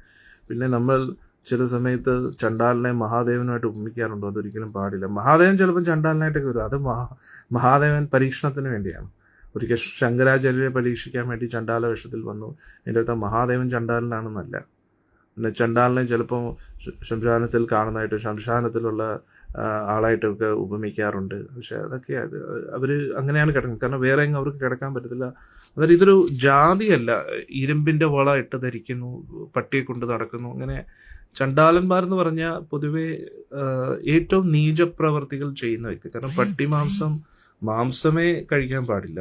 കാരണം ഉയർന്ന ചിന്താഗതിയുള്ള വ്യക്തികൾ സസ്യബുക്കായിട്ട് ഇരിക്കേണ്ടതാണ്. പക്ഷെ എന്നാലും അതിൽ ഏറ്റവും താഴ്ന്ന രീതിയിൽ ജീവിക്കുന്ന വ്യക്തികളാണ് പട്ടിമാംസം കഴിക്കുന്ന വ്യക്തികൾ. അപ്പോൾ ഇതൊന്നും കുലത്തിൻ്റെ അടിസ്ഥാനത്തിലല്ല, പക്ഷേ പ്രവൃത്തിയുടെ അടിസ്ഥാനത്തിലാണ്, ചിന്താഗതിയുടെ അടിസ്ഥാനത്തിലാണ്. അപ്പോൾ അവിടെ അവർക്ക് വരെ ഭക്ഷണം കൊടുക്കുകയാണ്, നായ്ക്കൾക്കും ഭക്ഷണം കൊടുക്കുകയായിരുന്നു. നമ്മൾ ഒരു മൃഗത്തിനും എതിരെയല്ല, പക്ഷെ എന്നാലും നായ്ക്കൾ എന്ന് പറഞ്ഞാൽ പൊതുവേ അശുദ്ധിയാണ്. അവർ എന്ത് കഴിക്കുന്നു, കണ്ണി കാണുന്ന എല്ലാം കഴിക്കും, വൃത്തിയിട്ട സ്ഥലത്ത് ഇരിക്കും. അങ്ങനെ അതുകൊണ്ടാണ് അവരെ എപ്പോഴും ദൂരെ നിർത്തണം എന്ന് പറയുന്നത്. ദൈവിക കാര്യങ്ങൾ ചെയ്യുന്ന വ്യക്തികൾ ഒരിക്കലും തൊടാൻ പാടില്ല. ഇന്ന് പശുക്കളെ കഴിക്കും, ബീഫ് കഴിക്കുകയും പട്ടികളെ വീട്ടിനകത്ത് വളർത്തുകയും ചെയ്യുന്ന ആൾക്കാരാണ്. എന്ത് ചെയ്യാൻ പറ്റുമല്ലേ? ഒന്നും ചെയ്യാൻ പറ്റത്തില്ല. ഹരേ കൃഷ്ണ. അപ്പോൾ ഞാൻ പറഞ്ഞതിൻ്റെ അർത്ഥം, ഇനി വളർത്തുകയാണെങ്കിൽ തന്നെ അതിനൊരു ചില സമയത്ത് അവരെ വീട്ടിൻ്റെ സുരക്ഷിതത്വത്തിന് വേണ്ടി വളർത്തുന്നുണ്ടെങ്കിലും വീട്ടിന് പുറത്താണ്, വീട്ടിനകത്തോട്ട് അവരെ കയറ്റാൻ പാടില്ല. അങ്ങനെയാണ് നമ്മൾ മനസ്സിലാക്കേണ്ടത്. പക്ഷേ ഇവിടെ എല്ലാവർക്കും ഭഗവാന്റെ പ്രസാദം കൊടുത്തു. അവിടെ ഉച്ചനീചത്വമൊന്നുമില്ല. അങ്ങനെ എല്ലാവർക്കും ഭക്ഷണം കഴിച്ചു, എല്ലാവരും സന്തോഷത്തിലായി. അപ്പം ഭഗവാൻ പറഞ്ഞു, ഇനി നിങ്ങൾ എല്ലാവരും കൂടെ എനിക്ക് ചുറ്റും പരിക്രമ ചെയ്താൽ ഞാൻ ഒരുപാട് സന്തോഷിക്കുന്നു. അങ്ങനെ എല്ലാ ഗോപന്മാരും അവരുടെ പശുക്കളും ഉൾപ്പെടെ, പശുക്കളും കുടുംബസമേതം എല്ലാവരും കൂടെ ഈ ഗോവർദ്ധന പർവ്വതത്തിന് പ്രദക്ഷിണം ചെയ്യാം. അപ്പോൾ ഇന്ന് തന്നെ ഗോവർദ്ധന പർവ്വതത്തിന് ഏകദേശം 21 കിലോമീറ്റർ ചുറ്റളവാണ്. ഇന്ന് തന്നെ പരിക്രമ ചെയ്യണമെങ്കിൽ എത്ര മണിക്കൂർ എടുക്കും നമുക്കല്ലേ? അന്ന് ഗോവർദ്ധന എത്ര വലുതായിരിക്കും? ദ്വാപര യുഗത്തിൽ 5000 വർഷം മുമ്പേ എത്ര ഉയർന്നതായിരിക്കും അല്ലേ? പറയുന്നത് ഹിമാലയത്തിൻ്റെ അത്രയും വലിപ്പം ഉണ്ടായിരുന്ന ഗോവർദ്ധനാണ്. പിന്നെ ഓരോ യുഗങ്ങൾ മാറുന്നതിനനുസരിച്ച് വലിപ്പം കുറഞ്ഞു വരികയാണ്. ഭഗവാന്റെ വിരഹത്തിലും പിന്നെ ഒരു ശാപവും ലഭിച്ചിരിക്കുന്നു ഗോവർദ്ധനത്തിന്. കാരണം ഗോവർദ്ധനത്തിനെ ഇവിടുന്ന് വേറൊരു സ്ഥലത്തേക്ക് കൊണ്ടുപോകാൻ വേണ്ടി ഒരു ഋഷി കൊണ്ടുപോവുകയായിരുന്നു. അപ്പോൾ ആ ഋഷി ഗോവർദ്ധനം സ്വയം തീരുമാനിച്ചു, ഭഗവാന്റെ ലീലകൾ ഇവിടെയാണ് നടക്കാൻ പോകുന്നത്, അതുകൊണ്ട് ഇവിടെ തന്നെ നിൽക്കുമെന്ന് പറഞ്ഞപ്പോൾ ഋഷി ശപിച്ചതാണ്. അതെല്ലാം ഭഗവാന്റെ ലീലയാണ്. കാരണം ഗോവർദ്ധനം തിരിച്ച് ഗോലോകത്തേക്ക് പോകാൻ ഒരു കാരണമാവണമല്ലോ. അതേപോലെ അപ്പോൾ എല്ലാവരും അങ്ങനെ പരിക്രമ ചെയ്തപ്പോഴത്തേക്ക് എല്ലാവർക്കും വലിയ സന്തോഷം. എല്ലാവരും അവരവരുടെ ഭവനങ്ങളിലേക്ക് പോയി. അപ്പോഴേക്കും ദേവലോകത്ത് ഈ വാർത്ത കിട്ടുകയാണ്, വൃന്ദാവനവാസികൾ വർഷം തോറും നടത്തുന്ന അങ്ങയുടെ പൂജ നടത്തിയില്ല ദേവേന്ദ്ര, അങ്ങേക്ക് പകരം ഒരു ഗോവർദ്ധനത്തിനെയാണ് പൂജിച്ചത്. അത് പിന്നെ പണ്ട് പോലെ ദേവേന്ദ്രന് ഗോവർദ്ധനത്തിനോട് പർവ്വതങ്ങളോട് ഭയങ്കര ദേഷ്യം.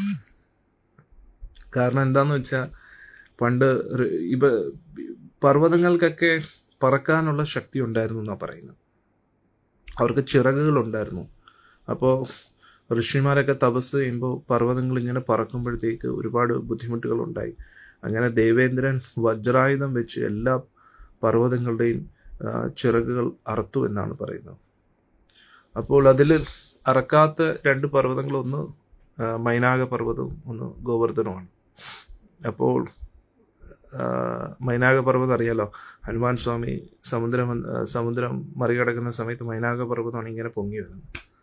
അതായത് അന്ന് വായുദേവനായിരുന്നു മൈനാക പർവ്വതത്തിനെ സമുദ്രത്തിൻ്റെ അകത്തേക്ക് ഒളിപ്പിച്ചു വെച്ചത്. അതുകൊണ്ട് ഹനുമാൻ സ്വാമിയുടെ ഒരു കൃതജ്ഞതയുണ്ടായിരുന്നു മൈനാക പർവ്വതം. അതുകൊണ്ട് നീ ഒന്ന് റെസ്റ്റ് എടുത്തിട്ട് പോകുന്നു മൈനാക പർവ്വതം പറയുകയാണ്. അപ്പോൾ ഇവിടെ അങ്ങനെ ഒരു ശത്രുതയും ദേവേന്ദ്രനുണ്ട്. അപ്പോൾ അത് ശരി, ഒരു ഗോവർദ്ധന പർവ്വതത്തെയാണ് പൂജിക്കുന്നത്. അപ്പോൾ ദേവേന്ദ്രൻ പെട്ടെന്ന് ഓർമ്മ വന്നില്ല, ഇത് ഭഗവാന്റെ ലീലകളാണ്, ഭഗവാൻ സാക്ഷാൽ ഞാൻ പറഞ്ഞിട്ടാണ് ഭഗവാൻ വന്നിരിക്കുന്നത്, ഭൂഭാരം തീർന്നത്, അതൊക്കെ പെട്ടെന്ന് മറന്നു. അന്നേരം ദേവേന്ദ്രൻ പോലും ഒരു നിമിഷം ഭഗവാനെ മറക്കുമെങ്കിൽ നമ്മളെപ്പോഴും ഭഗവാനെ മറന്നിട്ടാണ് ജീവിക്കുന്നത്. അമ്പലത്തിൽ വല്ലപ്പോഴും ഒക്കെ നമ്മൾ പോകാറുണ്ട്, എന്തെങ്കിലുമൊക്കെ ചെയ്യും, നാമൊക്കെ കുറച്ച് ജപിക്കാറുണ്ട്. പക്ഷേ 24 മണിക്കൂറിൽ വളരെ കുറച്ച് നിമിഷങ്ങളിലായിരിക്കും നമ്മൾ ഭഗവാനെക്കുറിച്ച് ആത്മാർത്ഥമായിട്ട് ചിന്തിക്കുന്നത്. അതും ചിന്തിക്കുന്ന എന്തിനാണെന്ന് വെച്ചാൽ ബാക്കിയുള്ള മണിക്കൂറുകളെല്ലാം നമ്മുടെ ഫേവറിലാകാൻ വേണ്ടി മാത്രം, അല്ലേ? അല്ല, ഭഗവാനോടുള്ള സ്നേഹം കൊണ്ട് നമ്മൾ എത്ര നിമിഷമാണ് ഇരിക്കുന്നത്.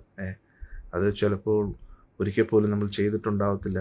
നമ്മളെപ്പോഴും നമ്മുടെ കുടുംബാംഗങ്ങൾക്ക് വേണ്ടിയും നമ്മുടെ സുരക്ഷിതത്വത്തിനും വേണ്ടി, നമ്മുടെ സമ്പദ് സമൃദ്ധി ഐശ്വര്യത്തിന് വേണ്ടിയാണ് ഈശ്വരൻ്റെ മുമ്പിൽ നമ്മൾ നമസ്കരിക്കാറുള്ളത്. പക്ഷേ ഇതൊന്നും പരിശുദ്ധ ഭക്തിയല്ല, അല്ലേ? അപ്പോൾ ദേവേന്ദ്രൻ ഇതറിഞ്ഞപ്പോൾ വലിയ ദേഷ്യമായി. ദേവേന്ദ്രൻ പറഞ്ഞു, എനിക്ക് വൃന്ദാവനവാസികൾക്ക് നല്ലൊരു പാഠം പഠിപ്പിക്കണമെന്ന് പറഞ്ഞ്, അന്നേരം ദേവേന്ദ്രൻ്റെ വലിയൊരു സൈന്യമുണ്ട്. അതെല്ലാം മേഘങ്ങളാണ്. സമ്പർത്തകം എന്ന് പറയുന്ന മേഘം.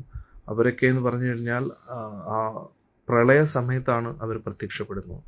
അതായത് ഈ ഭൂമി മുഴുവൻ വെള്ളത്തിലാക്കുന്ന, നേരത്തെ ഞാൻ പറഞ്ഞില്ലേ മാർക്കണ്ഡേയ ഋഷിയുടെ ആ ഒരു ലീല. അന്നേരം ആ സമയത്ത് പ്രത്യക്ഷപ്പെടുന്ന ആ മേഘങ്ങളെയൊക്കെ ദേവേന്ദ്രൻ ആവാഹിച്ചു. എന്നിട്ട് അവരോട് പറഞ്ഞു, വൃന്ദാവനത്തെ മുഴുവൻ വെള്ളത്തിൽ മുക്കാൻ പറഞ്ഞു. അന്നേരം ഒന്ന് ആലോചിച്ച് നോക്കൂ, ഈ ഭൂമിയെ മുഴുവൻ നശിപ്പിക്കാൻ അത്രയും ശക്തിയുള്ള മേഘങ്ങളെയാണ് നമ്മൾ ദേവേന്ദ്രൻ്റെ നോട്ടത്തിൽ നോക്കുമ്പോൾ ഒരു ചെറിയ ഗ്രാമമായ വൃന്ദാവനത്തെ നശിപ്പിക്കാൻ വേണ്ടി ഉപയോഗിക്കുന്നത്. അന്നേരം ഒന്ന് ആലോചിച്ച് നോക്കണം, എത്രമാത്രം ദേവേന്ദ്രന് ദേഷ്യമുണ്ടായി, എത്രമാത്രം, അതായത് നമ്മുടെ ഈഗോ എത്രമാത്രം കൂടാൻ സാധ്യതയുണ്ട് എന്ന് നമ്മൾ മനസ്സിലാക്കി. ദേവേന്ദ്രൻ എന്ന് പറഞ്ഞാൽ ഭഗവാന്റെ ഭക്തനാണ്, പക്ഷെ നമുക്ക് പാഠം നൽകുകയാണ്. നമ്മളും ഇതേപോലെയാണ്. ഭഗവാന്റെ കാര്യമാണെന്നൊക്കെ അറിയാമെങ്കിലും നമുക്ക് ദേഷ്യം വന്നു കഴിഞ്ഞാൽ ഭക്തരാണെന്നോ ഭഗവാനാണെന്നോ ഒന്നും നോക്കത്തില്ല. നമുക്ക് ഭഗവാനോട് എന്തുകൊണ്ടാണ് ഇഷ്ടമെന്ന് വെച്ച് കഴിഞ്ഞാൽ നമ്മുടെ കാര്യങ്ങളൊക്കെ ഭംഗിയായിട്ട് നടക്കുന്നുണ്ടാണ്. നമ്മുടെ കാര്യത്തിൽ എന്തെങ്കിലും മുടക്ക് വരുമ്പോൾ നമ്മുടെ യഥാർത്ഥ ഭക്തി നമുക്കറിയാൻ പറ്റും. അപ്പോൾ നമുക്ക് അപ്പോഴും ഭഗവാനോട് ഇഷ്ടമുണ്ടെങ്കിൽ അതിൻ്റെ അർത്ഥം നമുക്ക് യഥാർത്ഥ ഇഷ്ടമാണ്. പക്ഷെ നമ്മൾ വിചാരിക്കുന്ന പോലെ കാര്യങ്ങൾ നടന്നില്ലെങ്കിൽ, നമ്മുടെ കാര്യത്തിന് എന്തെങ്കിലും ഒരു തടസ്സം വരുത്തിയാൽ ഉടനെ നമുക്ക് ഭഗവാനോട് ദേഷ്യം തോന്നും. മനസ്സിലായി? അതാണ് നമ്മൾ ദേവേന്ദ്രനിൽ നിന്ന് പഠിക്കുന്ന. അതാണ് ദേവേന്ദ്രൻ നമുക്കൊരു പാഠം നൽകുകയാണ്. അപ്പോൾ ദേവേന്ദ്രൻ എന്ത് ചെയ്തു? ഈ കാർമേഘങ്ങളെ എല്ലാം അയച്ചു. അങ്ങനെ വളരെ ശക്തമായിട്ട് മഴ പെയ്യാൻ തുടങ്ങി. ആചാര്യന്മാർ പറയുന്നു, ഒരു തുള്ളി ഒരു ആനയുടെ വലുപ്പത്തിലായിരുന്നു. ഒന്ന് ആലോചിച്ച് നോക്കൂ, ഒരു മഴ തുള്ളി ആനയുടെ വലുപ്പത്തിലാണെങ്കിൽ എത്രമാത്രം വെള്ളമായിരിക്കും വന്നുകൊണ്ടിരിക്കുന്നത് മഴയിൽ. അങ്ങനെ നിമിഷങ്ങൾക്കകം വൃന്ദാവനം മൊത്തം മുങ്ങി എന്നുള്ള. എങ്ങനെയൊക്കെയോ രക്ഷപ്പെട്ട് ഒരു സൈഡിലേക്ക് വന്നപ്പോൾ എല്ലാവരും ഇങ്ങനെ മുങ്ങിച്ചാവാറായി, പശുക്കളും എല്ലാവരും. അപ്പോഴത്തേക്ക് അവർ ഓടി നന്ദമഹാരാജൻ്റെ ഭവനത്തിലേക്ക് എത്തി. അപ്പോഴേക്കും ഭഗവാൻ എല്ലാം കേൾക്കുകയാണ്. നന്ദമഹാരാജ് പറഞ്ഞു കൃഷ്ണനോട്, മോനെ കണ്ടില്ലേ ദേവേന്ദ്രൻ കുപിതന, ഇനി നമ്മൾ എന്ത് ചെയ്യും മോനെ? അപ്പം ഭഗവാൻ പറഞ്ഞു, ഞാൻ ഇതിനൊരു പരിഹാരം കാണും. നമ്മൾ ഗോവർദ്ധനത്തിനെയല്ലേ പൂജിച്ചത്, ഗോവർദ്ധനൻ തന്നെ നമ്മളെ രക്ഷിക്കും എന്നത്. 7 വയസ്സുള്ള കുട്ടിയാണേ.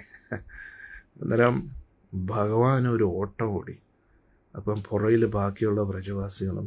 എന്നിട്ട് നേരെ ഗോവർദ്ധനത്തിൻ്റെ അടുത്തെത്തുക. എന്നിട്ട് ഭഗവാൻ ഉയർത്തുകയാണ് ഗോവർദ്ധന പർവ്വതത്തെ.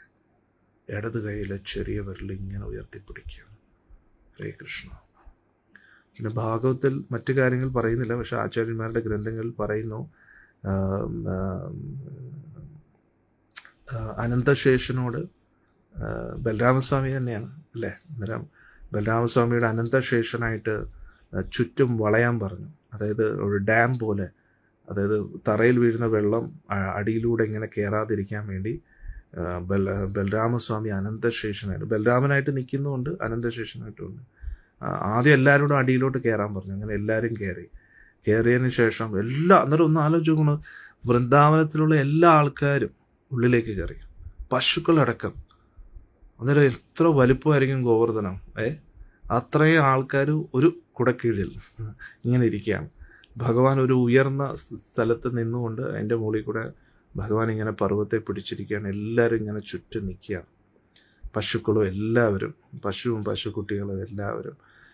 എന്നിട്ട് ബലരാമസ്വാമിയുടെ അനന്തശേഷനായിട്ട് അന്നേരം ഈ പർവ്വതം, അന്നേരം ഈ വെള്ളം ഇങ്ങനെ മുകളിൽ കൂടെ ഒഴുകി താഴെ കൂടെ വന്നിട്ട് ഇങ്ങനെ അകത്തോട്ട് കയറുകയാണ്. അപ്പം ഭഗവാൻ പറഞ്ഞു ചുറ്റും വളയം പറഞ്ഞു. അങ്ങനെ ബലരാമസ്വാമി അനന്തശേഷനായിട്ട് ചുറ്റും ഇങ്ങനെ ക്ലോസ് ചെയ്യുകയാണ്. അപ്പം പിന്നെ വെള്ളം അകത്തോട്ട് കയറത്തില്ല. അല്ലേ? ഹരേ കൃഷ്ണ. അങ്ങനെ അങ്ങനെ ചുറ്റും ഇതായി. പിന്നെ എന്നാലും അടിയിലൊക്കെ ഒരു നനവുണ്ടായിരുന്നു. അന്നേരം ആ നനവിനെ മാറ്റാനായിട്ട് ഭഗവാൻ സുദർശന ചക്രത്തെ ആജ്ഞാപിക്കുകയാണ്. അപ്പോൾ കാരണം ഈ വെള്ളം വീണ് വീണ് ഗോവർദ്ധന ഇങ്ങനെ പൊടിഞ്ഞു പോകരുതല്ലോ. അതിനുവേണ്ടി സുദർശന ചക്രം ഗോവർദ്ധനത്തിന് ചുറ്റും ഇങ്ങനെ കറങ്ങുകയാണ്. അപ്പോൾ ആ പെയ്യുന്ന വെള്ളം എല്ലാം ആവിയായിട്ട് പോകാൻ തുടങ്ങി. ആവിയായിട്ട് അങ്ങ് തിരിച്ചു പോകാൻ തുടങ്ങി. ശ്രീകൃഷ്ണ ഭഗവാനിക്ക് ജയ. അപ്പോൾ സുദർശന ചക്രത്തിൻ്റെ അഗ്നി എന്ന് പറഞ്ഞാൽ നമുക്ക് ചിന്തിക്കാൻ പോലും പറ്റത്തില്ല. അതിൻ്റെ നമ്മൾ ഓരോ മൊനയില്ലേ, അതിങ്ങനെ അഗ്നിയാണത്. സുദർശന ചക്രം അഗ്നിയും കൂടെയാണ്. അത് ബ്ലേഡ് മാതിരി തല ഇറക്കുക മാത്രമല്ല, അഗ്നിയും കൂടെയാണ്, കാലചക്രവുമാണ്, എല്ലാം ഒരേപോലെയാണത് സുദർശനം. അപ്പോൾ ഇത് കണ്ടില്ലേ, കാണാൻ പറ്റുന്നുണ്ട്. ഹരേ കൃഷ്ണ. ഭഗവാന്റെ സുദർശനം. അപ്പോൾ ഭഗവാന്റെ ആ സുദർശനം ചുറ്റും ഇങ്ങനെ കറങ്ങി എല്ലാ വെള്ളത്തിനെ ആവിയാക്കാൻ തുടങ്ങി. അപ്പോൾ അടിപൊളി, നല്ല ചൂടത്താകത്ത് എ സിയിൽ ഇരിക്കുന്ന പോലെ ഭഗവാൻ മഴക്കാലത്ത് നല്ല ഒരു നല്ല മഴയില്ലാത്തൊരു ആംബിയൻസ് ക്രിയേറ്റ് ചെയ്തു. ഭഗവാൻ എന്താ പറ്റാത്തത്? അപ്പോൾ അകത്ത് ഇത്രയും വലിയ കൊടുങ്കാറ്റും ഇടിയും മഴയും ഒക്കെ പുറത്ത് നടക്കുമ്പോൾ അകത്തുള്ളവരെന്തോ ഇതുമായിട്ട് ഒരു ബന്ധമില്ലാത്തൊരു മുറിക്കകത്തിരിക്കുന്ന പോലെ ഒരു ഫീലിംഗ് ആയിരുന്നു. എന്നിട്ട് ഭഗവാൻ ഇങ്ങനെ ഗോവർദ്ധന പർവ്വതം ഉയർത്തിയിരിക്കുന്നു. അപ്പോഴത്തേക്ക് അന്നേരം ഞാൻ എപ്പോഴും സത്സംഗം പറയും, നമ്മളൊരു ഭാരമുള്ള വസ്തു പിടിക്കുമ്പോൾ എന്തായാലും ഒരു ഇഷ്ടിക പോലും പൊക്കുമ്പോൾ നമുക്ക് ഇങ്ങനെ ഭാരം അനുഭവപ്പെടും കുറച്ച് കഴിയുമ്പോൾ. പക്ഷെ ഇത് ഭഗവാൻ വളരെ ശാന്തനായിട്ട് വളരെ ചിരിച്ചുകൊണ്ട് നമ്മൾ ഓടക്കുൽ പിടിക്കുന്ന പോലെ തന്നെ ഇങ്ങനെ എന്തോ ഓടക്കുൽ പിടിക്കുമ്പോൾ കാലൊക്കെ ഇങ്ങനെ പെനച്ചു വയ്ക്കത്തില്ല, അതേപോലെ ഭഗവാൻ ഇങ്ങനെ ഇരിക്കുകയാണ്, ഇങ്ങനെ പിടിച്ചു. എന്നിട്ട് അതുമാത്രമല്ല, എല്ലാവരും എൻ്റർടൈൻ ചെയ്യാൻ വേണ്ടി ഭഗവാൻ ഒരു ആനന്ദത്തിന് വേണ്ടി ഓടക്കുള്ളിൽ ഒതുക്കിക്കൊണ്ടിരിക്കുക വലത് കൈ വെച്ച്. അപ്പോൾ ഞാൻ വിചാരിക്കുന്നത് ഈ എങ്ങനെ പിടിക്കും ഓടക്കുള്ളിൽ? പൊതുവെ ഓടക്കുള്ളിൽ ഊതുന്നവർക്കറിയാം തള്ളവിരലും ചെറിയ വിരലിൻ്റെ ഒരു സപ്പോർട്ട് വേണം. അത് അങ്ങനെ രണ്ട് കൈയുടെയും സപ്പോർട്ട് വേണം ഓടക്കുള്ളിൽ പിടിക്കാൻ. പക്ഷെ ഭഗവാൻ ഇത് ഇങ്ങനെ രണ്ട് വിരൽ കൊണ്ട് തന്നെ പിടിച്ചിട്ട് 3 വിരൽ വെച്ച് ഇങ്ങനെ പല പല രാഗങ്ങൾ വായിച്ചുകൊണ്ടിരിക്കുകയാണ്. അപ്പോൾ സാ രേ ഗ ഇത് തന്നെ വായിച്ചുകൊണ്ടിരിക്കുക, അതിൽ നിന്ന് പാട്ടുകൾ ഉണ്ടാക്കിക്കൊണ്ടിരിക്കുന്നത്. സരേ ഗ മ ഈ 4 അക്ഷരങ്ങൾ 4 സ്വരങ്ങൾ വെച്ച് തന്നെ പാട്ടുകൾ പാടിക്കണം. അതെല്ലാവരും ആനന്ദിച്ചിരിക്കുകയാണ്. അപ്പോൾ ഓടക്കുഴലിലെ ആദ്യത്തെ 3 മൊത്തം 6, നമ്മൾ കർണാട്ടിക് സംഗീതത്തിൽ ഓടക്കുഴലിൽ 8 തുളകളുണ്ട്. പക്ഷേ ഇത് കർണാട്ടിക്കിൽ ഹിന്ദുസ്ഥാനി, അതാണ് ഭഗവാൻ വായിക്കുന്നത്. ഭഗവാൻ ഹിന്ദുസ്ഥാനി അല്ല, കർണാട്ടിക്കും അല്ല, ഭഗവാൻ ഗോലോകവാസിയാണ്. ഗോലോകത്തിലെ സംഗീതത്തിൽ ഓടക്കുഴലിന് അത് എത്ര ഓള് വേണമെങ്കിലും ആവാം, പക്ഷേ ഒരു 6 ആകാൻ സാധ്യത കൂടുതലാണ്. അപ്പോൾ കാരണം ഭഗവാന്റെ വായന വെച്ച്, പക്ഷെ ഭഗവാന് 8, 16 എത്ര വേണമെങ്കിലും ചെയ്യാം. ചിലപ്പോൾ ഒരു ഹോളിൽ കൂടെ തന്നെ എന്തും ചെയ്യാം. പക്ഷെ എന്നാലും ഒരു 3 വിരൽ വെച്ചാണ് ഭഗവാൻ വായിക്കുന്നതെങ്കിൽ വലത് കൈയുടെ അപ്പോൾ 2 അന്നേരം വലത് കൈയുടെ ഇത് വെച്ച് വായിക്കുവാണെങ്കിൽ സാരേഖ വായിക്കാനാണ് സാധ്യത കൂടുതലും. പക്ഷെ അതും ഭയങ്കര ഡിഫിക്കൽട്ടാണ്. കാരണം സാരേഖ വായിക്കണമെങ്കിൽ ഇടത് കൈയാണ് പിടിക്കേണ്ടത്, പക്ഷെ ഇടത് കൈ ഓടക്കുള്ളിലും പിടിച്ചിരിക്കുക. അപ്പം പിന്നെ ഭഗവാൻ എന്താ വായിച്ചതെന്ന് ഭഗവാനെ അറിയാം. ഹരേ കൃഷ്ണ. അപ്പോൾ മിക്കവാറും സാരേഗാമ വെച്ചിട്ടായിരിക്കും എല്ലാം വായിച്ചത്. പക്ഷെ അത് വെച്ച് ഇങ്ങനെ വായിച്ച് ഭഗവാൻ ഇങ്ങനെ ആനന്ദിച്ചിരിക്കും. അതിൻ്റെ ഇടയിൽ ഇങ്ങനെ ഗോവർദ്ധനം ഇങ്ങനെ പൊക്കിക്കൊണ്ടിരിക്കുകയാണ്. അപ്പോഴേക്കും എല്ലാവർക്കും വലിയ സന്തോഷമായി. കാരണം എന്താ, എല്ലാവരും കൊതിച്ചിരിക്കുമായിരുന്നു ഭഗവാനുമായിട്ട് എപ്പോഴും ഇരിക്കണം. പക്ഷേ യശോദാമ്മയ്ക്കും നന്ദമഹാരാജനും ഭഗവാനെ മകനെ പോലെ സ്നേഹിക്കുന്ന എല്ലാവർക്കും വിഷമമാണ്. കാരണം ഭഗവാൻ രാവിലെ പശുക്കളെ മേയ്ക്കാനായിട്ട് പോകും, പിന്നെ വൈകിട്ടാണ് വരുന്നത്. അത്രയും നേരം ഭഗവാനെ കാണാതിരിക്കുകയാണ്. എന്നാലോചിച്ചു, നമുക്ക് തോന്നുന്നു ഇതൊക്കെ എന്തോ ഇത്ര എങ്ങനെയൊക്കെയായിരുന്നു. പക്ഷേ നമ്മൾ ഇതുവരെ ഭഗവാനെ കണ്ടിട്ടില്ലല്ലോ. അപ്പോൾ നമുക്ക് ഭഗവാനായിട്ട് അത്രയ്ക്ക് ഡീപ്പ് ബന്ധമില്ല. നമ്മൾ ഒരിക്കലെങ്കിലും ഭഗവാനെ കണ്ടു കഴിഞ്ഞാൽ പിന്നെ ഒരു നിമിഷം പോലും ഭഗവാനിൽ നിന്ന് അകന്ന് നിൽക്കാൻ പറ്റത്തില്ല. ഇപ്പം നമ്മൾ ഭക്തരായി നാമൊക്കെ ജപിച്ചു തുടങ്ങി, ജപിക്കാൻ നമുക്ക് ഇരിക്കാൻ പറ്റുമോ? ജപിക്കാതിരുന്ന് കഴിഞ്ഞാൽ നമുക്ക് ശ്വാസം മുട്ടും അല്ലേ? സത്സംഗം ഇല്ലാതിരുന്ന ഭക്ത കൂട്ടായ്മ ഇല്ലെങ്കിൽ, നമ്മുടെ ഈ ഗോലോകം പ്രസ്ഥാനം ഇല്ലെങ്കിൽ നമുക്ക് വലിയൊരു ബുദ്ധിമുട്ടല്ലേ അല്ലേ? നമ്മൾ പിന്നെ എങ്ങനെ ജീവിക്കും അല്ലേ? അന്നേരം ആ ഭക്ത അതേ അന്നേരം എന്തുകൊണ്ട് അന്നേരം ഇതിലൂടെയൊക്കെ നമുക്ക് ഭഗവാന്റെ ഒരു സ്പർശനം കിട്ടുകയാണ്, ഭഗവാനെക്കുറിച്ച് അറിയുകയാണ്. അതുകൊണ്ട് ഇതില്ലാതെ നമുക്ക് ഇരിക്കാൻ കഴിയില്ല. അപ്പോൾ ഭഗവാനെ നേരിട്ട് കണ്ട് എന്തുമായിരിക്കും ആ അനുഭൂതി? ഒരു പ്രത്യേക അനുഭൂതി ആയിരിക്കത്തില്ലേ? അപ്പോൾ ഗോവർദ്ധനവാസികൾ അതും ഭഗവാന്റെ കൂട്ടത്തിൽ ഭഗവാന്റെ നിത്യ പാർശ്വതനാണ്. ലോകത്ത് നിത്യവും ഭഗവാന്റെ കൂട്ടത്തിൽ ഭഗവാനെ കെട്ടിപ്പിടിക്കുകയും ഭഗവാന്റെ സുന്ദരമായിട്ടുള്ള ദേഹത്ത് തൊടുന്ന വ്യക്തികളാണ്. ഭഗവാനിൽ നിന്ന് പലതും കേട്ട വ്യക്തികളാണ്. ഭഗവാനോട് സംസാരിക്കുന്ന വ്യക്തികളാണ്. ഭഗവാനായിട്ട് ഇൻറ്ററാക്ട് ചെയ്യുന്ന വ്യക്തികളാണ്. അപ്പോൾ അവർക്ക് ഭഗവാനോട് എന്തുമാത്രം ഇഷ്ടമായിരിക്കും, നമുക്ക് ചിന്തിക്കാൻ പോലും പറ്റത്തില്ല. അപ്പോൾ ഭഗവാനുമായിട്ട് എത്രയും നമ്മൾ അടുക്കുന്നോ അത്രത്തോളം വിരഹം കൂടും, അത്രയും കൂടും. കാരണം ഭഗവാൻ അത്രയ്ക്ക് അട്രാക്റ്റീവാണ്. സർവ ആകർഷതി ഇതി കൃഷ്ണ. ഭഗവാനോടുള്ള ആകർഷണം ദിനം പ്രതി ഇങ്ങനെ വർദ്ധിച്ചുകൊണ്ടിരിക്കും അല്ലേ? നമ്മൾ നാമമൊക്കെ ജപിച്ചു തുടങ്ങുമ്പോൾ ഭക്തർ വീട്ടുകാരൊക്കെ പറയും, എന്തുവാടേ ഇതിനൊക്കെ എല്ലാം ഒരു പരിധിയില്ലേ? പണ്ടൊക്കെ അമ്പലത്തിൽ പോവാ വരുമോ, ഇത്രയേ ഉള്ളൂ. ഇപ്പോൾ എന്തോ പ്രാന്ത് ഇങ്ങനെ കൂടിക്കൊണ്ടിരിക്കുന്നു. സത്യം. ഒരു മാല ജപിച്ചാണ് തുടങ്ങുന്നത്, പിന്നെ അത് എൻഡില്ലാതെ ഇങ്ങനെ പോകും. നമ്മൾ എത്ര നമ്മളെ നിയന്ത്രിക്കാൻ ശ്രമിച്ചാലും ഈ ജന്മത്തിൽ അല്ലെങ്കിൽ അടുത്ത ജന്മത്തിൽ എല്ലാം വിട്ടിട്ട് നമ്മൾ പോകുന്നൊരവസ്ഥയിലേക്ക് എത്തും. അതായേ പറ്റൂ. നമ്മൾ എത്ര നമ്മളെ നിയന്ത്രിക്കാൻ ശ്രമിച്ചാലും, ആരൊക്കെ തടയാൻ ശ്രമിച്ചാലും, നമ്മൾ പോലും അറിയാതെ ഈ കാന്തത്തിലേക്ക് ഒരു ഇരുമ്പ് കഷ്ണങ്ങൾ പോകുന്നത് പോലെ നമ്മൾ ഓട്ടോമാറ്റിക്കലി അങ്ങ് പോകും. നമ്മൾ ആത്മാർത്ഥമായിട്ട് നാമം ജപിക്കുന്നുണ്ടെങ്കിൽ, ആത്മാർത്ഥമായിട്ട് ജപിക്കുന്നതിൽ പിന്നെ പേടിക്കണ്ട, ഒട്ടും പേടിക്കണ്ട. നമ്മളിവിടെ തന്നെ കാണും. ആത്മാർത്ഥമായിട്ട് ജപിക്കുകയും ആത്മാർത്ഥമായിട്ട് ഭഗവാനെ സ്നേഹിക്കാൻ ആഗ്രഹിക്കുന്ന വ്യക്തികളാണെങ്കിൽ മെല്ലെ മെല്ലെ നമ്മുടെ ഉള്ളിൽ ഭഗവാനോടുള്ള ഇഷ്ടം വർദ്ധിച്ചുകൊണ്ടേയിരിക്കും അല്ലേ? ഈ സത്സംഗത്തിൽ വരുന്നതിന് മുമ്പേ നിങ്ങൾക്ക് എല്ലാവർക്കും ഗുരുവായൂരപ്പനോട് ഇഷ്ടമായിരുന്നു. അതുകൊണ്ടാണ് ഈ സത്സംഗത്തിനോടും താല്പര്യം തോന്നിയത്. ഇപ്പോൾ സത്സംഗം കേട്ടപ്പോൾ എന്തായി? കൂടുതൽ ഇഷ്ടം വർദ്ധിച്ചു. ദീക്ഷ എടുത്തപ്പോൾ എന്താ? ഇനിയും കൂടുതൽ വർദ്ധിച്ചു. സേവനങ്ങൾ ചെയ്യുമ്പോൾ ഇനിയും വർദ്ധിക്കുന്നു. അങ്ങനെ ഇങ്ങനെ അങ്ങ് പോകും.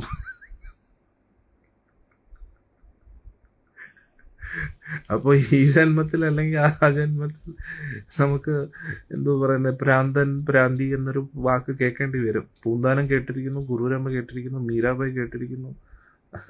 അപ്പോൾ നമുക്കും കേൾക്കേണ്ടതായിട്ടുണ്ട്. അതിൽ ഭയപ്പെടേണ്ട. അതിൻ്റെ അർത്ഥം പുരോഗമിക്കുന്നുണ്ട് എന്നാണ് ലക്ഷ്യം.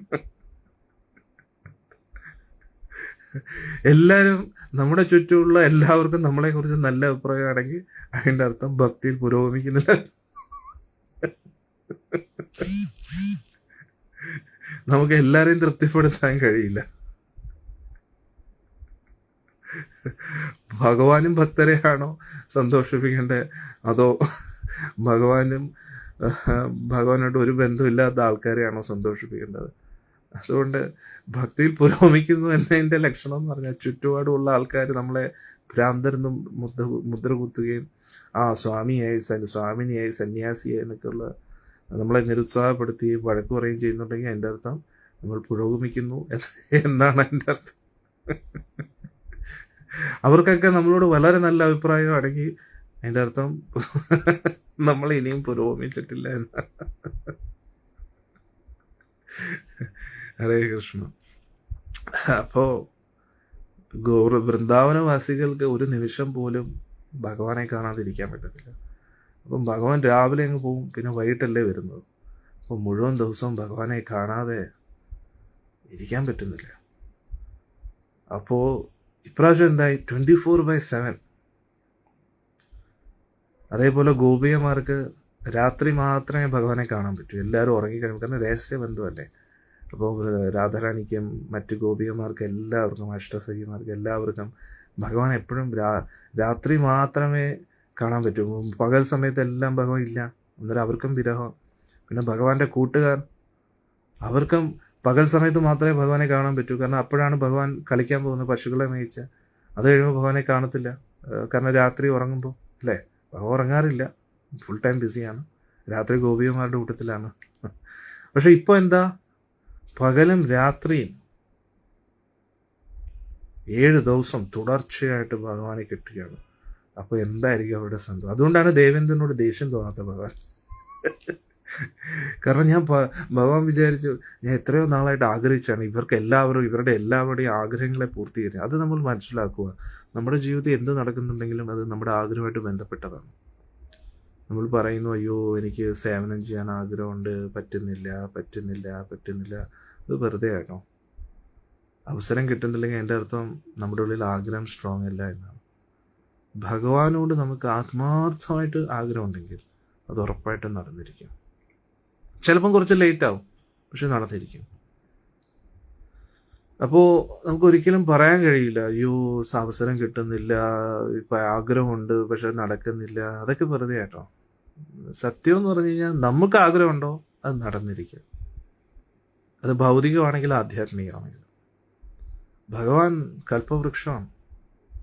മേൽപ്പത്തൂർ നാരായണ ഭട്ടതിരിപ്പാട് പറയുന്നില്ലേ, എനിക്ക് നന്ദനവനത്തിലെ കൽപ്പവൃക്ഷത്തിൻ്റെ ആവശ്യമൊന്നുമില്ല, ദേവേന്ദ്രൻ്റെ കൽപ്പവൃക്ഷത്തിൻ്റെ ഒന്നും ആവശ്യമില്ല. കാരണം ഗുരുവായൂരപ്പൻ ഉള്ളപ്പോൾ പിന്നെ എന്തിനാണ് ഒരു കൽപ്പവൃക്ഷത്തിൻ്റെ ആവശ്യം? സത്യമല്ലേ?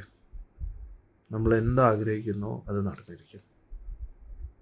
ഭൗതികമാണെങ്കിലും ആധ്യാത്മികമാണെങ്കിലും. ഭൗതികമാണെങ്കിൽ പെട്ടെന്ന് നടക്കും. അപ്പോൾ നമ്മൾ വിചാരിക്കും, ഭഗവാൻ എന്തിനാ പരീക്ഷിക്കുന്നത് നമ്മുടെ ആഗ്രഹങ്ങളെ പൂർത്തീകരിക്കാതെ? അത് ഭഗവാന്റെ സ്നേഹം. കാരണം അതൊക്കെ നടത്തി കഴിഞ്ഞാൽ നമ്മൾ കൂടുതൽ മായയിൽപ്പെട്ടു പോകും എന്ന് വിചാരിച്ചിട്ടാണ് ഭഗവാൻ നടത്തുക. അത് വലിയ കാരുണ്യമാണ്. അതും കൂടെ ചെയ്തില്ലായിരുന്നെങ്കിൽ നമ്മുടെ ആയിരുന്നു ഒരു തീരുമാനമായിരുന്നു. അപ്പോൾ ഭഗവാൻ ശരി, നിൻ്റെ ആഗ്രഹമല്ലേ എന്ന് പറഞ്ഞിട്ട് ഇങ്ങനെ നടത്തുകയാണ്. അപ്പോൾ നമുക്ക് എന്താണ്, എല്ലാം സമാധാനമുണ്ട്, ഒരു സന്തോഷമുണ്ട്. അപ്പോൾ നമ്മളെപ്പോഴും ആഗ്രഹിക്കുന്നത് എന്താണ്, ഇവിടെ തന്നെ നമ്മുടെ കുടുംബം, ഞാൻ കോൺട്രവേഴ്ഷ്യൽ കാര്യങ്ങളൊന്നും പറയുന്നത്, ഇവിടെ തന്നെ സ്വസ്ഥമായിട്ട് സമാധാനമായിട്ട് ഇരിക്കാനാണ് നമ്മൾ ആഗ്രഹിക്കുന്നത്. എത്ര കാലം? അനന്തകാലത്തോളം. അപ്പം ഭഗവാൻ നടത്തുകയാണ്. ഇതാണ് നമ്മുടെ ആഗ്രഹം. പക്ഷെ നമ്മുടെ ആഗ്രഹം അതല്ല, ഭഗവാന്റെ ലോകത്ത് പോവുക എന്നതാണെങ്കിൽ ഭഗവാൻ നടത്തും. പരമാർത്ഥം എന്ന് പറഞ്ഞാൽ നമുക്ക് ഭഗവാനോട് അതിതീവ്രമായിട്ടുള്ള സ്നേഹം ആഗ്രഹമൊന്നുമില്ല. അതിതീവ്രമായിട്ടുള്ള ആഗ്രഹമുണ്ട് ഈ നിമിഷം നമ്മൾ ഗോലോകത്ത് പോകും. സത്യം. ഈ നിമിഷം അത്രയ്ക്ക് തീവ്രമായിട്ട് നമുക്ക് ഗുരുവായൂരപ്പനെ കാണണമെന്ന് ആഗ്രഹമുണ്ടെങ്കിൽ, ഭഗവാൻ എനിക്ക് അങ്ങില്ലാതെ പറ്റത്തില്ല എന്നൊരു ആഗ്രഹം വളരെ ശക്തമാണെങ്കിൽ, ഈ നിമിഷം നമ്മൾ ശരീരം ഉപേക്ഷിച്ച് ഭഗവാന്റെ ലോകത്തേക്ക് പോകും. പക്ഷേ നമുക്ക് ആഗ്രഹം ഇല്ല എന്നതാണ് സത്യം. എന്തിനേറെ പറയുന്നു, ഈ നിമിഷം ഭഗവാൻ നമ്മുടെ മുമ്പിൽ വന്ന് പ്രത്യക്ഷപ്പെട്ടിട്ട് നമുക്ക് പോകാമെന്ന് പറഞ്ഞാലും നമ്മൾ ചിലപ്പോൾ പറയും, നമ്മൾ റെഡിയാണെന്നൊക്കെ പറയും. പക്ഷെ ഒരു നിമിഷമെങ്കിലും നമ്മൾ ചിന്തിക്കും, ഞാൻ പോയാൽ പിന്നെ എന്താവും, ഇവിടുത്തെ കാര്യം എന്താവും, ഒരു ചിന്ത. അതുകൊണ്ടാണ് നമ്മളിവിടെ ഇരിക്കുന്നത്. അതാണ് യാഥാർത്ഥ്യം. ആ ഒരു യാഥാർത്ഥ്യം നമ്മൾ മനസ്സിലാക്കുക. പക്ഷെ വൃന്ദാവനവാസികൾ അങ്ങനെയല്ല. അവർ ഏതൊക്കെ ഉത്തരവാദിത്തങ്ങളുടെ ഇടയിലാണെങ്കിലും അതൊക്കെ പുറമേ മാത്രം. അവരുടെ ഉള്ളിൽ കൊതിക്കുന്നത്, അവരുടെ ഹൃദയം തുടിക്കുന്നത് ഗുരുവായൂരപ്പന് വേണ്ടിയാണ്. വേറൊന്നുമില്ല അവർക്ക്. അപ്പോൾ ഇവർക്ക് എല്ലാവർക്കും തുടർച്ചയായിട്ട് ഭഗവാനെ കാണാനുള്ള ഒരു സൗഭാഗ്യം ലഭിച്ചു. അങ്ങനെ അവർ എല്ലാവരും കൃഷ്ണനെ നോക്കിക്കൊണ്ടിരിക്കുകയാണ്. എന്തിനേറെ പറയുന്നു, ഓരോ പശുക്കൾക്ക് വരെ വിരഹമാണേ. ഓരോ പശുക്കുട്ടികൾക്ക് അവരുടെ അമ്മയെക്കാട്ടി ഏറ്റവും ഇഷ്ടം കൃഷ്ണനാണ്. പശുക്കൾക്ക് അവരുടെ കുട്ടികളെ കാട്ടി ഇഷ്ടം കൃഷ്ണനാണ്. അതുകൊണ്ട് 2 ലീലകൾ ഏറ്റവും അമേസിംഗ് ആണ്. ഒന്ന് ഗോവർദ്ധന ലീലയും ഒന്ന് ബ്രഹ്മവിമോഹന ലീലയും. ഗോവർദ്ധന ലീലയിൽ എല്ലാവർക്കും ഭഗവാനുമായിട്ട് ഇങ്ങനെ ബന്ധപ്പെട്ട് നിൽക്കാൻ സാഹചര്യം കിട്ടി. അതേപോലെ ബ്രഹ്മവിമോഹന ലീലയിൽ കൂടുതൽ അടുക്കാൻ പറ്റി ഭഗവാനുമായിട്ട് എല്ലാവർക്കും. ഇത് രണ്ടും വളരെ അമേസിങ് ലീലയാണ്, സൂപ്പർ ലീലയാണ്. ഭക്തരുമായിട്ട് ഇങ്ങനെ കൂടുതൽ അടുക്കാൻ അവസരം ഭഗവാൻ എല്ലാവർക്കും നൽകുന്നു. അപ്പോൾ ഞാൻ പറഞ്ഞു വന്നത്, അപ്പോൾ ഇങ്ങനെ എല്ലാവരും ഭഗവാനെ നോക്കിക്കൊണ്ടിരിക്കുകയാണ്. ഭഗവാൻ എല്ലാവരെയും നോക്കിക്കൊണ്ട് ഒന്ന് ആലോചിച്ചോട്ടോ. എല്ലാവർക്കും തോന്നുന്നു ഭഗവാൻ എന്നെ മാത്രമേ നോക്കിക്കൊണ്ടിരിക്കുന്നത്. പക്ഷെ ഭഗവാൻ യഥാർത്ഥത്തിൽ ഒരേ ഒരാളെ നോക്കിക്കൊണ്ട്, അത് രാധാറാണി. രാധാറാണിയും ഭഗവാനെയും നോക്കിക്കൊണ്ടിരിക്കുക. അത് വേറെ ഇട്ട് നോക്കുകയാണ്. ഭഗവാൻ ഒരു സൈഡിൽ കൂടെ നോക്കുന്നത്, രാധാറാണി ഒരു സൈഡിൽ കൂടെ. കാരണം നേരിട്ട് നോക്കുവാണെങ്കിൽ എല്ലാവർക്കും സംശയം.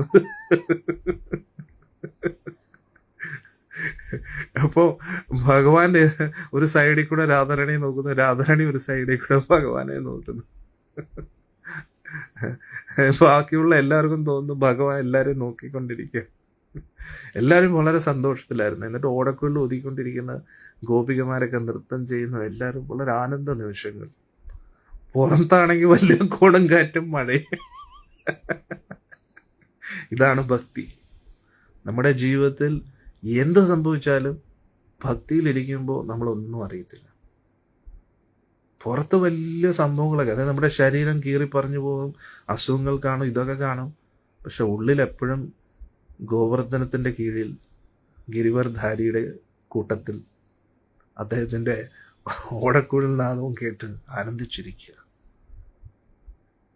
ഈ ശരീരമാണ് ഭൂമി, പക്ഷെ ഉള്ളിലെ ഹൃദയം, അവിടെ ഭഗവാൻ നമ്മുടെ ആത്മാവിനെ സംരക്ഷിച്ചുകൊണ്ടിരിക്കും. ഗോവർദ്ധന പർവ്വതത്തിൻ്റെ കീഴിൽ ഭഗവാനുമായിട്ട് നമുക്ക് ഇങ്ങനെ കഴിയാം. ഗോവർദ്ധനം എന്താണ്? ഭക്തി. നമുക്ക് എത്രത്തോളം ഗുരുവായൂരപ്പൻ്റെ ഭക്തിയുണ്ടോ ആ ഭക്തി തന്നെയാണ് ഗോവർദ്ധനം. ആ ഭക്തിയെ ഭഗവാൻ ഇങ്ങനെ ഉയർത്തിപ്പിടിക്കും. ആ കുടക്കീഴിൽ നമുക്ക് കൃഷ്ണനുമായിട്ട് സന്തോഷത്തിൽ കഴിയാം. പുറമെ എന്ത് സംഭവിക്കും? മനസ്സ് പല പല ചിന്തകൾ കൊണ്ട് നമ്മളെ ഇങ്ങനെ അലട്ടും, ഇങ്ങോട്ട് അങ്ങോട്ടും ഒക്കെ വലിക്കും. വലിയ കൊടുങ്കാറ്റും ഇടിവെട്ടും അതും ഇതും ഒക്കെ നടക്കും. പക്ഷേ അകത്ത് നമ്മൾ ഒട്ടും ഡിസ്റ്റർബ്ഡ് ആവേണ്ട ആവശ്യമില്ല. കാരണം നമ്മൾ ഇരിക്കുന്ന ആരുടെ കൂട്ടത്തിലാണ്? ഗിരിവർധാരിയുടെ കൂട്ടത്തിലാണ്. ഗോവർദ്ധന ഗിരിവർധാരിയുടെ കൂട്ടത്തിൽ ഇരിക്കുമ്പോൾ പുറത്തുള്ള പ്രശ്നങ്ങൾ ഒരു പ്രശ്നമാണോ? ഒന്നുമല്ല. കാരണം എല്ലാ പ്രശ്നങ്ങളെക്കാട്ടിയും വലുതാണ് നമ്മുടെ ഗുരുവായൂരപ്പൻ. ഗുരുവായൂരപ്പൻ ഏത് പ്രശ്നത്തിനാണ് പരിഹാരം നൽകാൻ കഴിയാത്തത്? അപ്പോൾ നമ്മുടെ ഈ ചുറ്റുപാടുമുള്ള പ്രശ്നങ്ങളെയൊക്കെ വലിയ ഇടിവെട്ടായിട്ടും മഴയായിട്ടും ഒക്കെ കാണുക. പക്ഷെ അതൊന്നും നമ്മളെ ബാധിക്കത്തില്ല. ശരീരത്തെ ബാധിക്കുന്നുണ്ടായിരിക്കാം, മനസ്സിനെ ഡിസ്റ്റർബ് ചെയ്യുന്നുണ്ടായിരിക്കാം, പക്ഷെ ആത്മാവിനെ ഇതൊന്നും ബാധിക്കുന്നില്ല. അപ്പോൾ നമ്മളെപ്പോഴും ഭഗവാന്റെ കൂട്ടത്തിരിക്കുക. ഇപ്പോൾ ഒരു മാതാജി പറയുന്നു രാധാറാണിയുടെ ഭാഗ്യം. അതെന്താ അങ്ങനെ പറഞ്ഞു? എന്തോ രാധാറാണിയുടെ അസൂയാണോ? നമ്മളെല്ലാം രാധാറാണിയുടെ ദാസിമാരാണ്. രാധാറാണി ആരാണെന്ന് മനസ്സിലാക്കി കഴിഞ്ഞാൽ ഒരിക്കലും ഇത് രാധാറാണിയുടെ ഭാഗ്യം എന്ന് പറഞ്ഞ് മെസ്സേജ് എടുത്തില്ല. രാധാറാണി ആരാണ്? ഭഗവാൻ തന്നെയാണ്. ഇത്രയും സത്സംഗം കേട്ടിട്ടും മാതാജിക്ക് അതൊന്നും മനസ്സിലായിട്ടില്ലേ? രാധാറാണി ആരാണെന്ന് മനസ്സിലായില്ലെങ്കിൽ നമുക്കൊരിക്കലും ഗുരുവായൂരപ്പനെ മനസ്സിലാക്കാൻ കഴിയില്ല. അപ്പോൾ ഭഗവാനും ഒരേ ഭഗവാൻ രണ്ട് ഭഗവാനായിട്ട് മാറുകയാണ്. ഒരു ഭഗവാൻ കൃഷ്ണനും ഒരു ഭഗവാൻ രാധാറാണി. അതാണ് നമ്മൾ മനസ്സിലാക്കേണ്ടത്. ഇത്രയും സത്സംഗം കേട്ടിട്ടും എന്താ മാതാജിക്ക് അത് മനസ്സിലാക്കാൻ കഴിയാത്തത്? രാധാറാണിയുടെ ഭാഗ്യം എന്നതിൻ്റെ അർത്ഥം രാധാറാണി വളരെ സാധുവായിട്ടുള്ളൊരു ഗോപികയാണ്, ഭഗവാന്റെ കാരുണ്യം എന്നൊക്കെ. അങ്ങനെ രാധാറാണിയെ കുറിച്ച് മനസ്സിലാക്കിയില്ലെങ്കിൽ പിന്നെ എന്ത് ഭക്തരാണ് നമ്മൾ?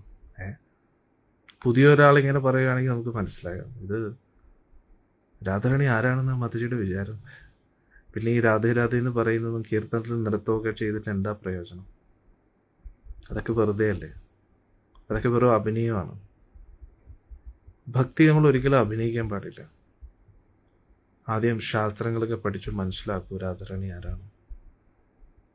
മാതാജി ഇത് പറഞ്ഞ് എനിക്ക് നല്ല വിഷമമുണ്ട്. കാരണം ഇത്രയും കാലം സത്സംഗം കേട്ടിട്ടും ഇതൊന്നും മനസ്സിലാക്കിയിട്ടില്ല. എനിക്ക് ആദ്യമേ തോന്നിയിരുന്നു. കാരണം അത് മനസ്സിലാക്കിയാൽ ഒരിക്കലും ഇങ്ങനെ ഒരു ടോക്ക് വരത്തില്ല. അപ്പോൾ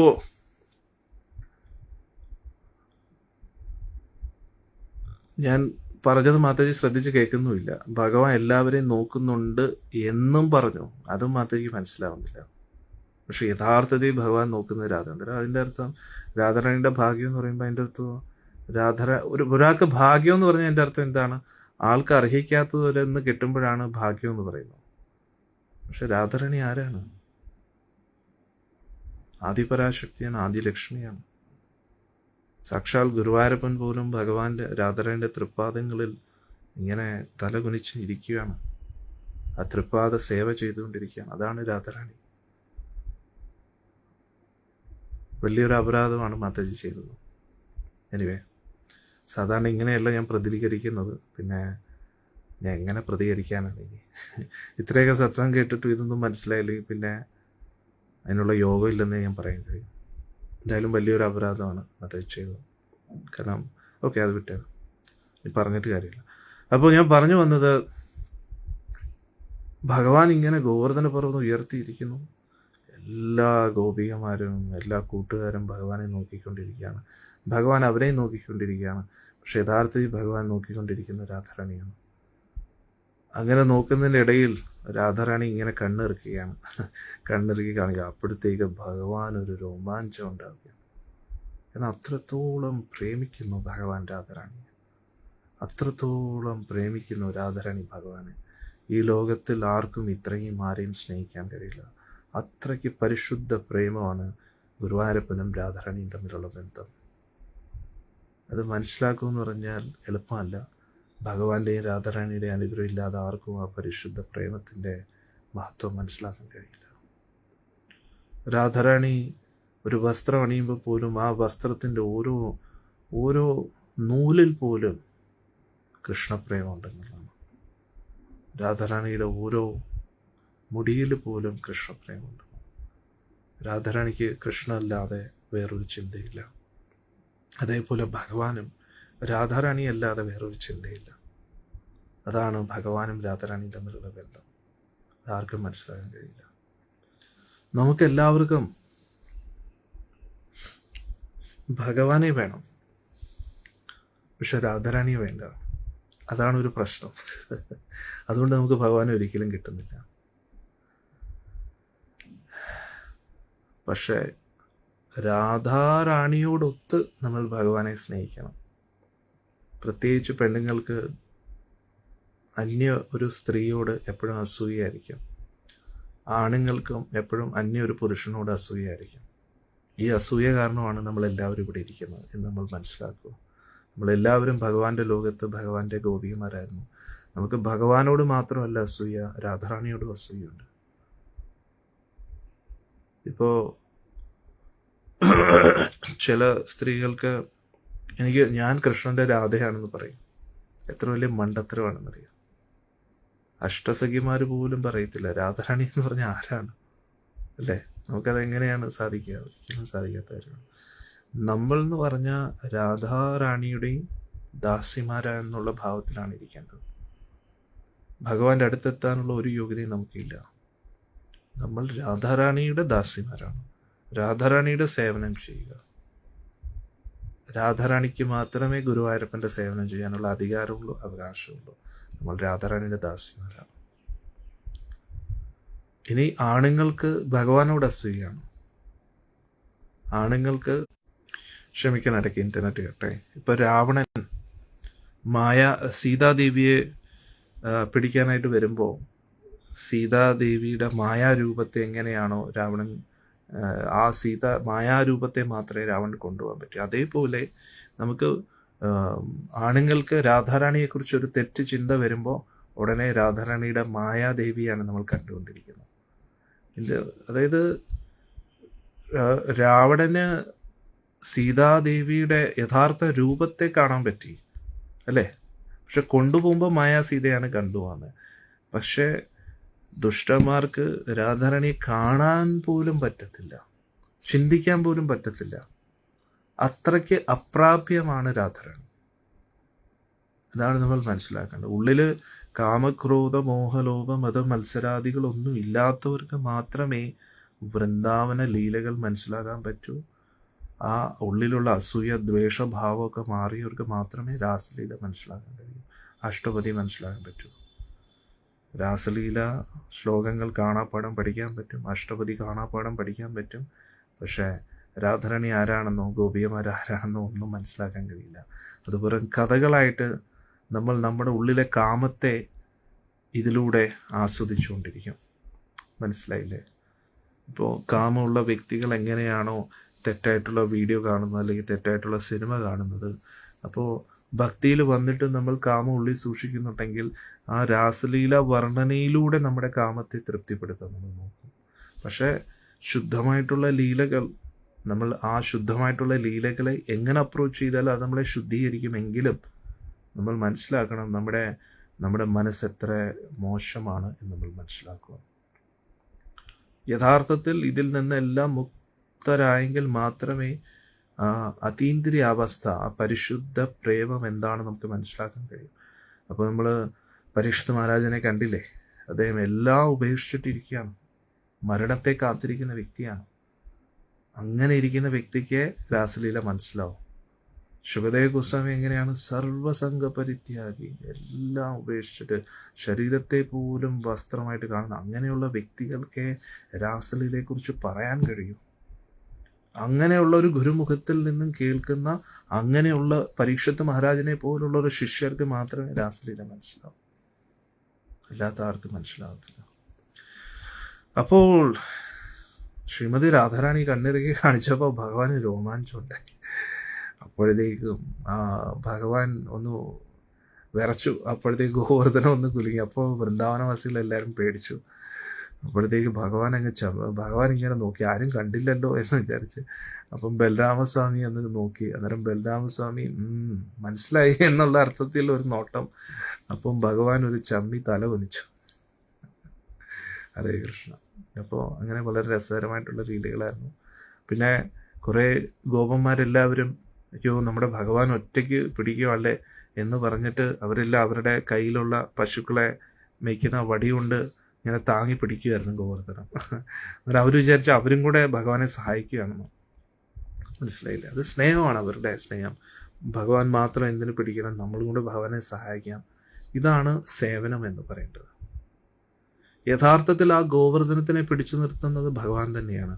പക്ഷെ എന്നെക്കൊണ്ട് പറ്റുന്നത് ഞാൻ ചെയ്യണം എന്ന് പറഞ്ഞുകൊണ്ട് അവരാ വടി ഇങ്ങനെ പിടിക്കുകയാണ്. അത് നമുക്ക് വലിയൊരു പാഠമാണ്. നമ്മളെ കൊണ്ട് പറ്റുന്നത് നമ്മൾ ചെയ്യാൻ ശ്രമിക്കണം. പക്ഷെ നമ്മൾ എന്താ വിചാരിക്കുന്നത്, ഭഗവാനല്ലേ, ഭഗവാൻ എല്ലാം അറിയാം. ഇപ്പം ഞാൻ തന്നെ ഇങ്ങനെ രാധാറാണിക്ക് വേണ്ടി നമ്മൾ ക്ഷേത്രം പണിയാൻ ശ്രമിക്കുന്നുണ്ട്. അപ്പോൾ കുറേ പേര് എന്നെ ഉപദേശിക്കും, എൻ്റെ ശിഷ്യർ എന്നെ ഉപദേശിക്കുന്നുണ്ട്. എല്ലാം ശരിയാവും ഗുരുദേവ്, രാധാറാണിക്ക് വേണ്ടിയല്ലേ എല്ലാം രാധാറാണി നടത്തുന്നത് എന്തോ എനിക്ക് അറിഞ്ഞൂടെ. അവരെന്നെ സമാധാനിപ്പിക്കും. പക്ഷേ നമ്മൾ ഇന്നല്ലെങ്കിൽ നാളെ എപ്പോഴായാലും ഭഗവാനും രാധാറാണിയും നിശ്ചയിക്കുന്ന സമയത്ത് അത് നടക്കും. പക്ഷെ നമ്മൾ ഇൻഡിവിജ്വലി നമ്മൾ എന്ത് ചെയ്യുന്നു, അതാണ് ഞാൻ എല്ലാവരോടും ചോദിക്കുന്നത്. ശരി, ഞാൻ ആ ഉപദേശത്തെയും സ്വീകരിക്കുന്നു. പക്ഷേ എല്ലാം ശരിയാവുമ്പോൾ നിങ്ങൾക്കൊരിക്കലും ഒരു കുറ്റബോധം ഉണ്ടാവരുത്, എൻ്റെ ഭാഗത്ത് ഞാൻ മാക്സിമം ശ്രമിച്ചോ ഇല്ലയോ എന്ന്. കാരണം ഇതൊരു ചരിത്ര നിമിഷമാണ്. ഗുരുവായൂരിൽ ആദ്യമായിട്ട് വരുന്ന രാധാറാണിയുടെ ക്ഷേത്രം, കേരള മണ്ണിൽ രാധാറാണിക്ക് പ്രാധാന്യതയുള്ള ഒരേ ഒരു സ്ഥലം, അതാണ് കേരളത്തിലെ ബർസാന എന്ന് പറയുന്നത്. അപ്പോൾ ആ ഒരു ക്ഷേത്രത്തിൻ്റെ ഒരു ഭാഗമാകാൻ നമ്മുടെ കഴിവിൻ്റെ പരമാവധി നമ്മൾ ശ്രമിക്കുന്നുണ്ടോ എന്ന് എന്നോടും നമ്മൾ ഓരോരുത്തരോടും സ്വയത്തോടും ചോദിക്കേണ്ട കാര്യമാണ്, അല്ലേ? അപ്പോൾ ഈ ഭഗവാൻ പർവ്വതം ഉയർത്തിയപ്പോൾ അപ്പോൾ എല്ലാവരും വടി പിടിച്ച് ഇങ്ങനെ പിടിക്കുകയാണ്. അതിൻ്റെ ആവശ്യമില്ല. പക്ഷെ എന്നാലും ഞാൻ ഭഗവാൻ വേണ്ടി എന്തെങ്കിലും ചെയ്യണം എന്ന്, അതാണ് മനസ്സിലാക്കേണ്ടത്. എന്നിട്ട് ഇതിൻ്റെ ഇടയിൽ യശോദാമ്മ പറയും, മോനെ ഒരേ കൈ തന്നെ പിടിക്കാതെ മറ്റ് കൈ മാറ്റി പിടിക്കുമോ? അമ്മയുടെ വാത്സല്യം നോക്കണേ. ഇതൊരു സാധാരണ അമ്മയുടെ വാത്സല്യമല്ല, ഇത് യശോദാമ്മയുടെ ഭക്തിയാണ്. അങ്ങനെ തുടർച്ചയായിട്ട് 7 ദിവസം 7 രാത്രി മഴ ഇങ്ങനെ പെയ്തുകൊണ്ടേയിരുന്നു. പിന്നെന്താ, ദേവേന്ദ്രൻ്റെ ടാങ്ക് എല്ലാം കാലിയായി. ഇനി മഴ പെയ്യിപ്പിക്കാനില്ല, അത്രയ്ക്ക് വെള്ളം തീർന്നു.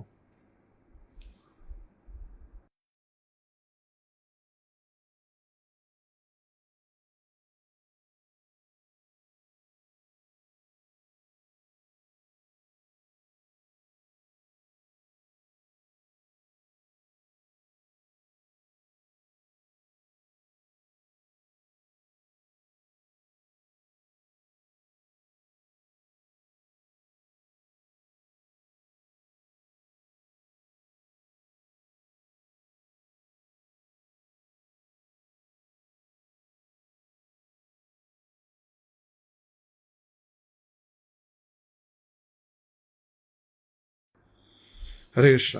അപ്പോൾ നമ്മൾ പറഞ്ഞത്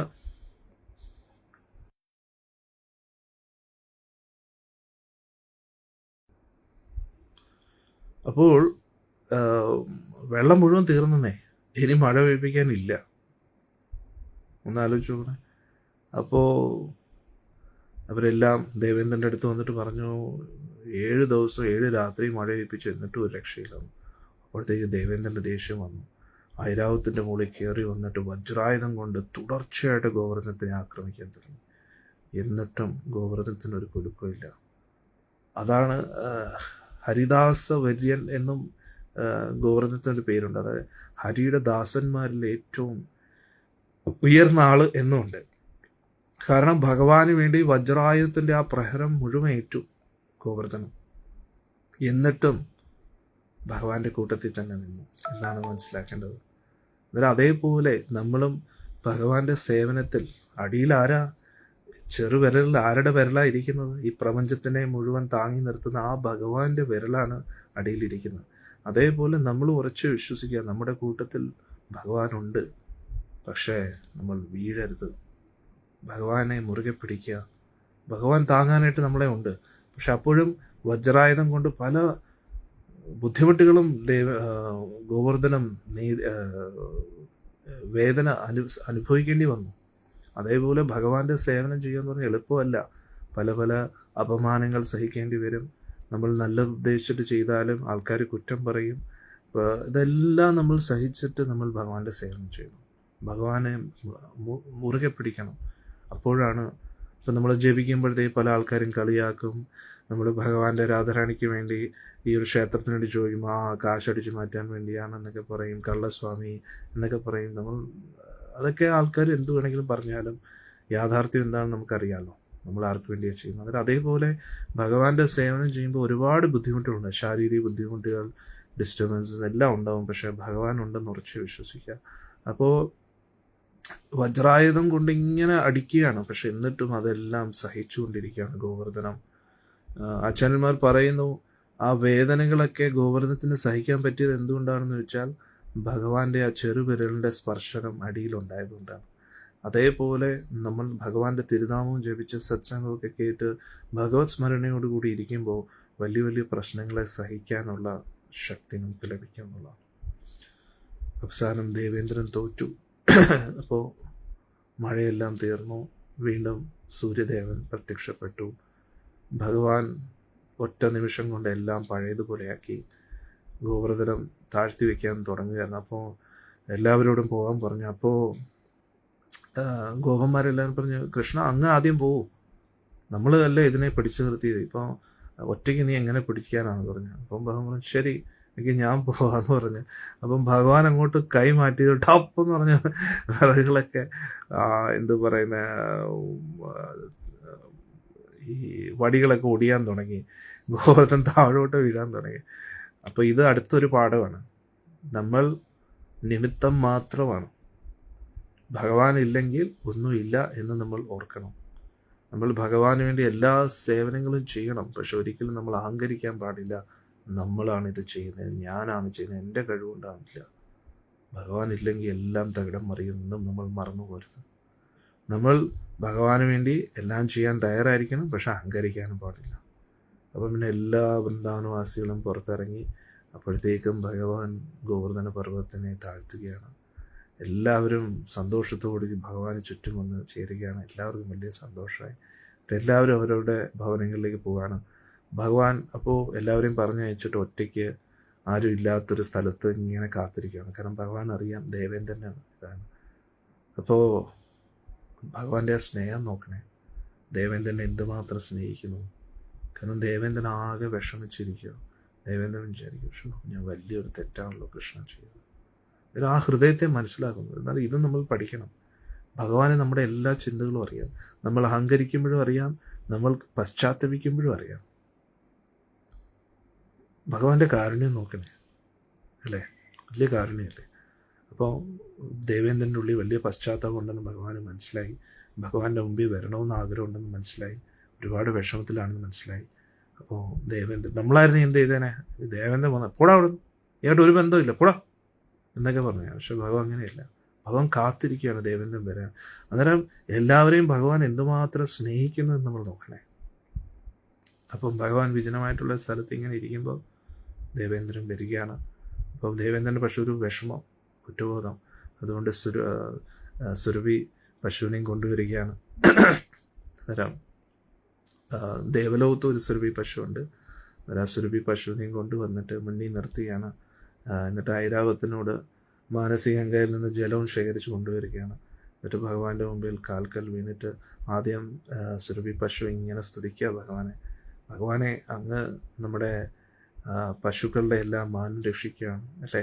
കാരണം എന്താണെന്ന് പറഞ്ഞു വെച്ചാൽ ഒരുപാട് പശുക്കളുടെ ജീവൻ പോകേണ്ട ഒരു അവസ്ഥയായിരുന്നു അല്ലേ. അങ്ങ് നമ്മുടെ നാഥനാണെന്നൊക്കെ പറഞ്ഞു. അപ്പോഴത്തേക്ക് പശുക്കൾ ഭഗവാന് പ്രിയപ്പെട്ട, അതാണ് ഞാൻ ഭക്തരോട് പറയുന്നത്, മലയാളികളോട് എല്ലാവരോടും പറയും. നമ്മൾ പൊതുവെ ബീഫ് എന്ന് പറയുന്നു. പിന്നെ ബീഫ് കഴിക്കരുതെന്ന് പറയുമ്പോൾ ഇതെന്തോ മറ്റു പാർട്ടിയിലുള്ള ആൾക്കാരാണ്. പാർട്ടിവൽക്കരിക്കരുത്. നോർത്ത് ഇന്ത്യ, സൗത്ത് ഇന്ത്യ അങ്ങനെയൊന്നും കൊണ്ടുവരും. ബീഫ് പൊതുവേ തെറ്റാണ്. ദയവ് ഇത് മനസ്സിലാക്കൂ. പശു എന്ന് പറഞ്ഞാൽ ഒരു പാർട്ടിയുടെ അല്ല. ദയവ് ചെയ്ത് ബീഫ് കഴിക്കരുത്. ബീഫ് കഴിക്കുന്ന ഏറ്റവും വലിയ പാപമാണ്. ബീഫ് കഴിച്ചു കഴിഞ്ഞാൽ അവരുടെ തലമുറയായിട്ട് അതെല്ലാം അനുഭവിക്കേണ്ടി വരും. നമ്മളത് അറിയുന്നില്ല.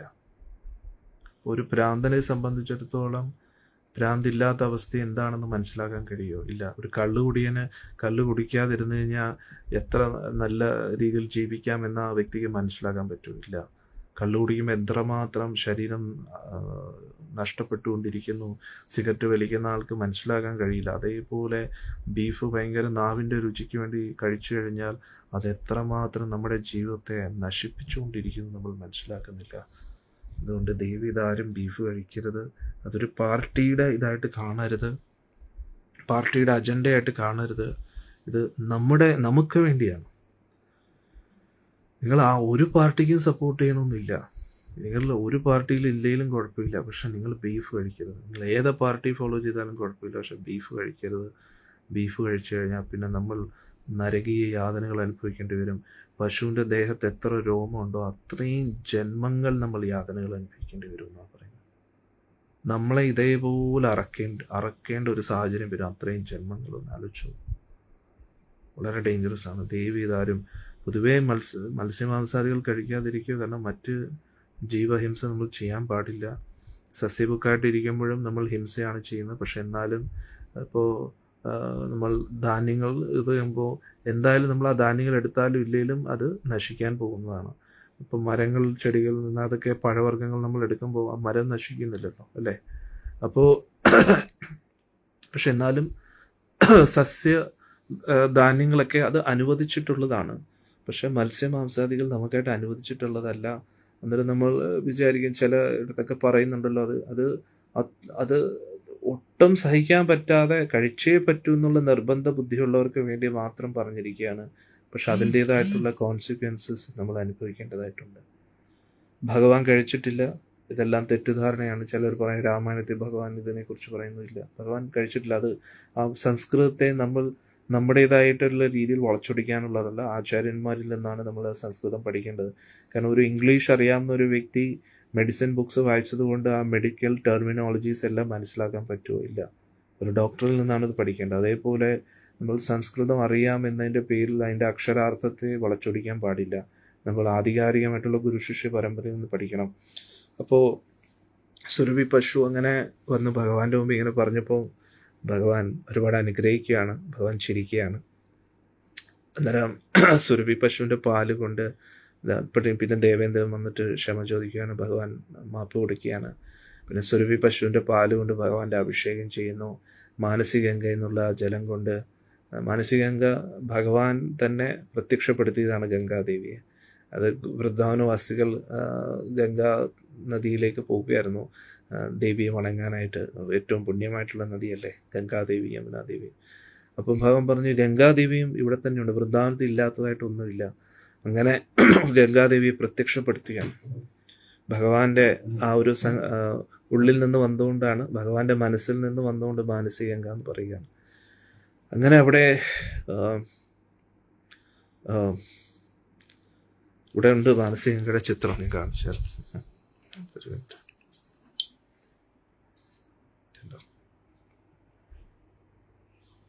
സൂപ്പർ അല്ലേ? ഇത് എത്ര രസമുണ്ടല്ലേ?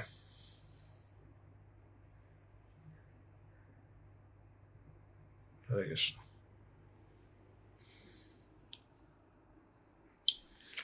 അപ്പോൾ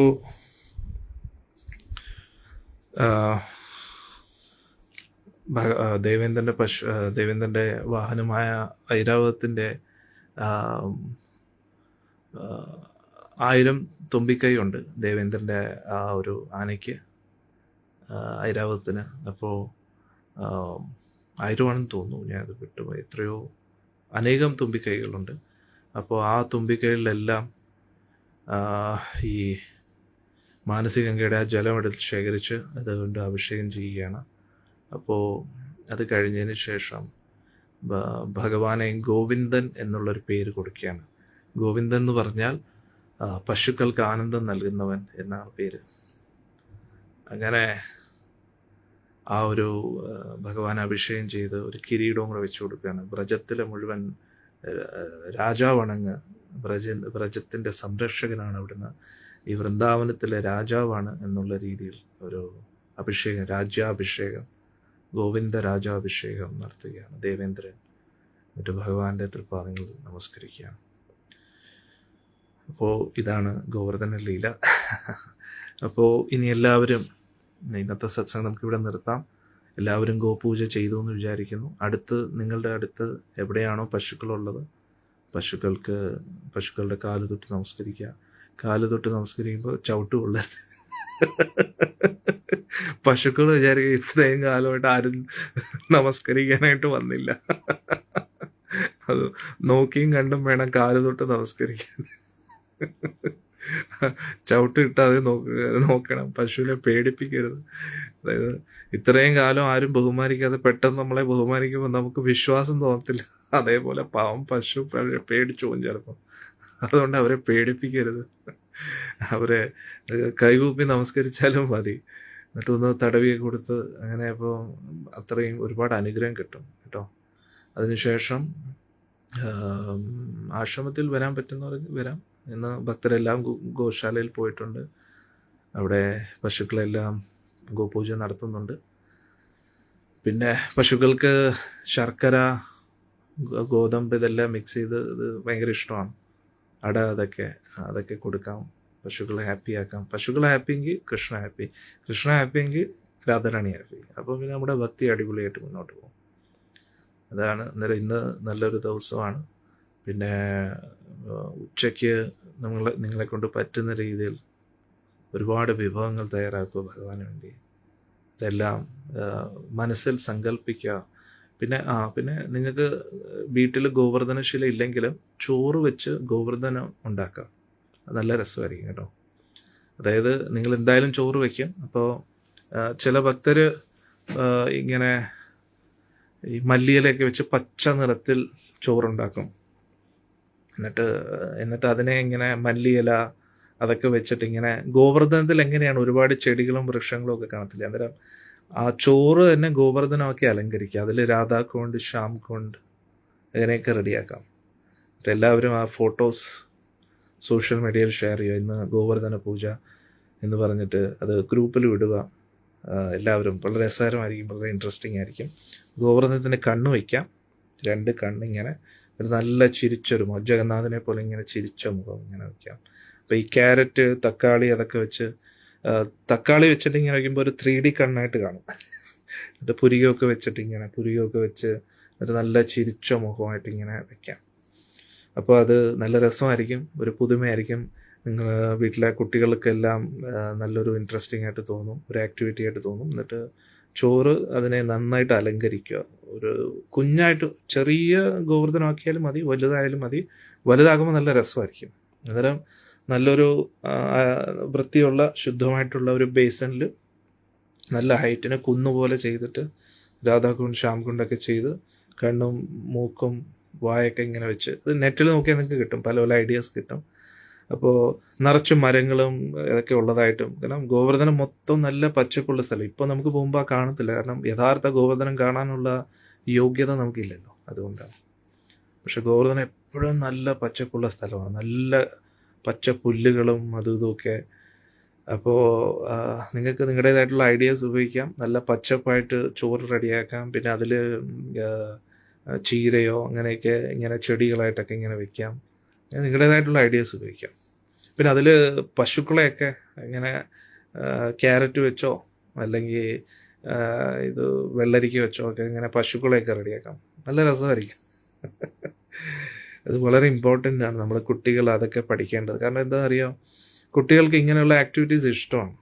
അപ്പോൾ നമ്മുടെ ഹിന്ദു ധർമ്മത്തിൽ അങ്ങനെയുള്ള ആക്ടിവിറ്റീസ് ഇല്ലാത്തതുകൊണ്ടാണ് അവർക്കൊരു രസം തോന്നാത്തത്. അമ്പലത്തിൽ പോയാലും തൊഴുക വരുക അത് മാത്രമേ ഉള്ളൂ. അപ്പോൾ അവർക്ക് ഈ എന്തുവാ ക്രിസ്മസ് വരുമ്പോൾ ഉണ്ണിയേശുവിൻ്റെ ആ ഒരു ഈ തൊഴുത്തൊക്കെ റെഡിയാക്കാൻ ഭയങ്കര ഇൻട്രസ്റ്റിംഗ് ആണ്. ഹിന്ദുക്കൾ വരെ അതിപ്പം ചെയ്യുന്നുണ്ട്. ശരിയാ, നല്ല കാര്യം. യേശു ക്രിസ്തു ഭഗവാന്റെ തന്നെ ഒരു ഭഗവാന്റെ ഭക്തനാണ്, വൈഷ്ണവനാണ്. പക്ഷെ എന്നാലും നമ്മുടേതായിട്ടുള്ള ധർമ്മത്തിൽ ഇങ്ങനെയുള്ള ആചാരങ്ങൾ കൊണ്ടുവരുന്ന കുട്ടികൾക്ക് ആക്ടിവിറ്റീസ് ഇഷ്ടമാണ്. അന്നേരം ഭഗവാനായിട്ട് ബന്ധപ്പെട്ട ആക്ടിവിറ്റീസ് ചെയ്യുമ്പോഴേ അത് വീട്ടിൽ അച്ഛനും അമ്മയൊക്കെ ചെയ്യുമ്പോഴായിരിക്കും നല്ലത്. ഇതെവിടെ അച്ഛൻ ടി വിയുടെ മുമ്പിൽ, അമ്മ ടി വിയുടെ മുമ്പിൽ, അച്ഛൻ ന്യൂസ്, സ്പോർട്സ്, അമ്മ സീരിയൽ, ഇത് തന്നെ. ഫുഡ് പുറത്തുനിന്ന് ഓർഡർ ചെയ്യുക. ഇതൊക്കെ ആകുമ്പോൾ പിന്നെ കുട്ടികൾ എങ്ങനെയാണ് പാശ്ചാത്യ സംസ്കാരത്തിൽ പോകാതിരിക്കുന്നത്? അല്ലെങ്കിൽ പിന്നെ മൊബൈലിൽ നോക്കിക്കൊണ്ടിരിക്കും. ആ കുട്ടികൾക്കൊരു ഗെയിം കളിച്ചുകൊണ്ടിരിക്കും.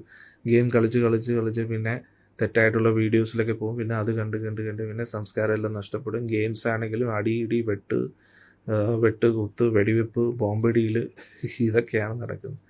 അപ്പോൾ എല്ലാം കൂടെ കുളമായിട്ടിരിക്കുന്ന അവസ്ഥയാണ്. അതുകൊണ്ട് നമ്മൾ നന്നാവുക, കുടുംബത്തെ നന്നാക്കുക, ലോകത്തെ നന്നാക്കുക, അല്ലേ? ആര് നന്നായാലും ഇല്ലെങ്കിലും നമ്മൾ നന്നാവും. നമ്മൾ നന്നാവുമ്പോൾ തന്നെ നമ്മുടെ ചുറ്റുപാടുള്ള കുറച്ച് പേർക്കെങ്കിലും എന്തെങ്കിലും ഒരു മാറ്റം ഉണ്ടാവും. ഇനി എത്രയൊക്കെ പറഞ്ഞിട്ട് നന്നായിട്ടില്ലെങ്കിൽ പിന്നെ അവരെ അവരുടെ വഴിക്ക് വിടുക. നമ്മൾ നമ്മുടെ സ്വസ്ഥയും സമാധാനം നോക്കി മുന്നോട്ട് പോവുക. ഓക്കെ, അതാണ് ഇന്നത്തെ സത്സംഗത്തിൽ പഠിക്കേണ്ടത്. എല്ലാവർക്കും ഗോവർദ്ധന പൂജ ദിന ആശംസകൾ. ഹാപ്പി ഗോവർദ്ധൻ പൂജ. എല്ലാവരും നന്നായിട്ട് ആഘോഷിക്കൂ. എന്നിട്ട് ഇത് ഭഗവാന്റെ മുമ്പിൽ പല വിഭവങ്ങൾ തയ്യാറാക്കൂ. ഇതെല്ലാം കൂടെ ചേർത്ത് ഭഗവാൻ നിവേദിക്കൂ. എന്നിട്ട് ഇത് പ്രസാദമായിട്ട് എല്ലാവർക്കും കൊടുക്കും. അപ്പോൾ കുറച്ച് പേർക്കെങ്കിലും പുറത്ത് കൊടുത്താൽ നന്നായിരിക്കും തോന്നും. മനസ്സിലായില്ലേ? കാരണം എന്താ, ആ പ്രസാദ വിതരണത്തിലൂടെ അവരുടെ ഉള്ളിൽ ഗിരിരാജ് ഗോവർദ്ധന് സമർപ്പിച്ച ആ ഭക്ഷണം കഴിക്കുന്നതിലൂടെ അവരുടെ ഉള്ളിൽ ഭക്തി ആരംഭിക്കും. മനസ്സിലായില്ലേ? അതുകൊണ്ട് നിങ്ങൾക്ക് എത്രയും കൂടുതൽ ഉണ്ടാക്കാൻ പറ്റും അത്രയും കൂടുതൽ ഉണ്ടാക്കാം. എന്നിട്ടത് ഭഗവാനെ സമർപ്പിക്കാം. എന്നിട്ടത് പ്രസാദ വിതരണമായിട്ട് പുറത്ത് കൊടുക്കാം. അടുത്ത് 1-2 പേർക്കെങ്കിലും കൊടുക്കാം. നിങ്ങളുടെ ശത്രുക്കൾക്കും കൊടുക്കാം. അതിലൂടെയെങ്കിലും അവരുടെ മനസ്സ് മാറുന്നെങ്കിൽ നല്ലതല്ലേ? ഹരേ കൃഷ്ണ. ഇന്ന് വന്ന എല്ലാവർക്കും ഭഗവാന്റെ അനുഗ്രഹം ലഭിക്കട്ടെ എന്ന് പ്രാർത്ഥിക്കുന്നു. ഇനി അടുത്ത ദിവസത്തെ സത്സംഗത്തിന് വേണ്ടി നമുക്ക് കാത്തിരിക്കാൻ ക്ഷമിക്കണം. കുറച്ച് ടെൻഷനിലാണ്, ഓട്ടത്തിലാണ്. അറിയാമല്ലോ എന്തിനു വേണ്ടിയാണ്. എന്നാൽ അതിൻ്റെ ഇടയിലാണ്. അതുകൊണ്ടാണ് തുടർച്ചയായിട്ട് സത്സംഗം എടുക്കാൻ പറ്റാത്തത്. എനിക്ക് ഒരേ ഒരു കാര്യമാണ് ഏറ്റവും ഇഷ്ടമുള്ളത്. രാവിലെയും ഉച്ചയ്ക്കും വൈകിട്ടും രാത്രിയിലും എല്ലാം സത്സംഗം എടുത്തുകൊണ്ടിരിക്കുക. അതിനുള്ള ഒരു അവസരം ഭഗവാൻ നൽകട്ടെ എന്ന് പ്രാർത്ഥിക്കുന്നു. പക്ഷേ അങ്ങനെ പ്രാർത്ഥിക്കാനും കഴിയില്ല. കാരണം ഭഗവാന്റെ മറ്റു കാര്യങ്ങൾ നടക്കേണ്ട എല്ലാം ഭഗവാനായിട്ട് ബന്ധപ്പെട്ടതല്ലേ. ഗുരുവായൂരിലെ രാധാറാണിക്ക് വേണ്ടി ഒരു സ്ഥാനം വേണമല്ലോ, അല്ലേ? കേരള മണ്ണിലുള്ള ഭക്തർക്ക് അധികം ഗുരുവായൂർ രാധാറാണിയെക്കുറിച്ച് അറിഞ്ഞുകൂടാ. ഇപ്പം തന്നെ ഇത്രയും കാലമായിട്ട് സത്സംഗം കേട്ട ഒരു മാതാജി പറഞ്ഞിട്ടില്ല അത് രാധാറാണിയുടെ ഭാഗ്യമാണ്. ഹരേ കൃഷ്ണ. അന്നേരം ഇത്രയും നാളും കേട്ടിട്ടുള്ള ഭക്തർക്ക് പോലും രാധാറാണി ആരാണെന്ന് അറിയത്തില്ല. പിന്നെ കേൾക്കാത്തവർക്ക് എങ്ങനെയാണ് മനസ്സിലാകുന്നത്? അതുകൊണ്ട് ആ രാധാറാണിയുടെ വൈഭവം മനസ്സിലാക്കാൻ വേണ്ടി ഒരു നല്ല അടിപൊളിയായിട്ടുള്ളൊരു സ്ഥലം. രാധാറാണി ആദിലക്ഷ്മിയാണെന്ന് എല്ലാവരെയും മനസ്സിലാക്കിപ്പിക്കാൻ അത് നമ്മൾ ചെയ്യണം. അതിന് അടിയൻ ശ്രമിക്കുന്നു. അതിന് രാധാറാണി തീരുമാനിച്ചാൽ പിന്നെ വേറൊന്നിൻ്റെ ആവശ്യമില്ല. അത് പെടാവുന്ന കാര്യങ്ങൾ നടക്കും. ആദിലക്ഷ്മിയാണ് രാധാറാണി. അതുകൊണ്ട് എല്ലാം രാധാറാണി തന്നെ തീരുമാനിക്കട്ടെ. ശ്രീമതി രാധാറാണിക്ക് ജയ്.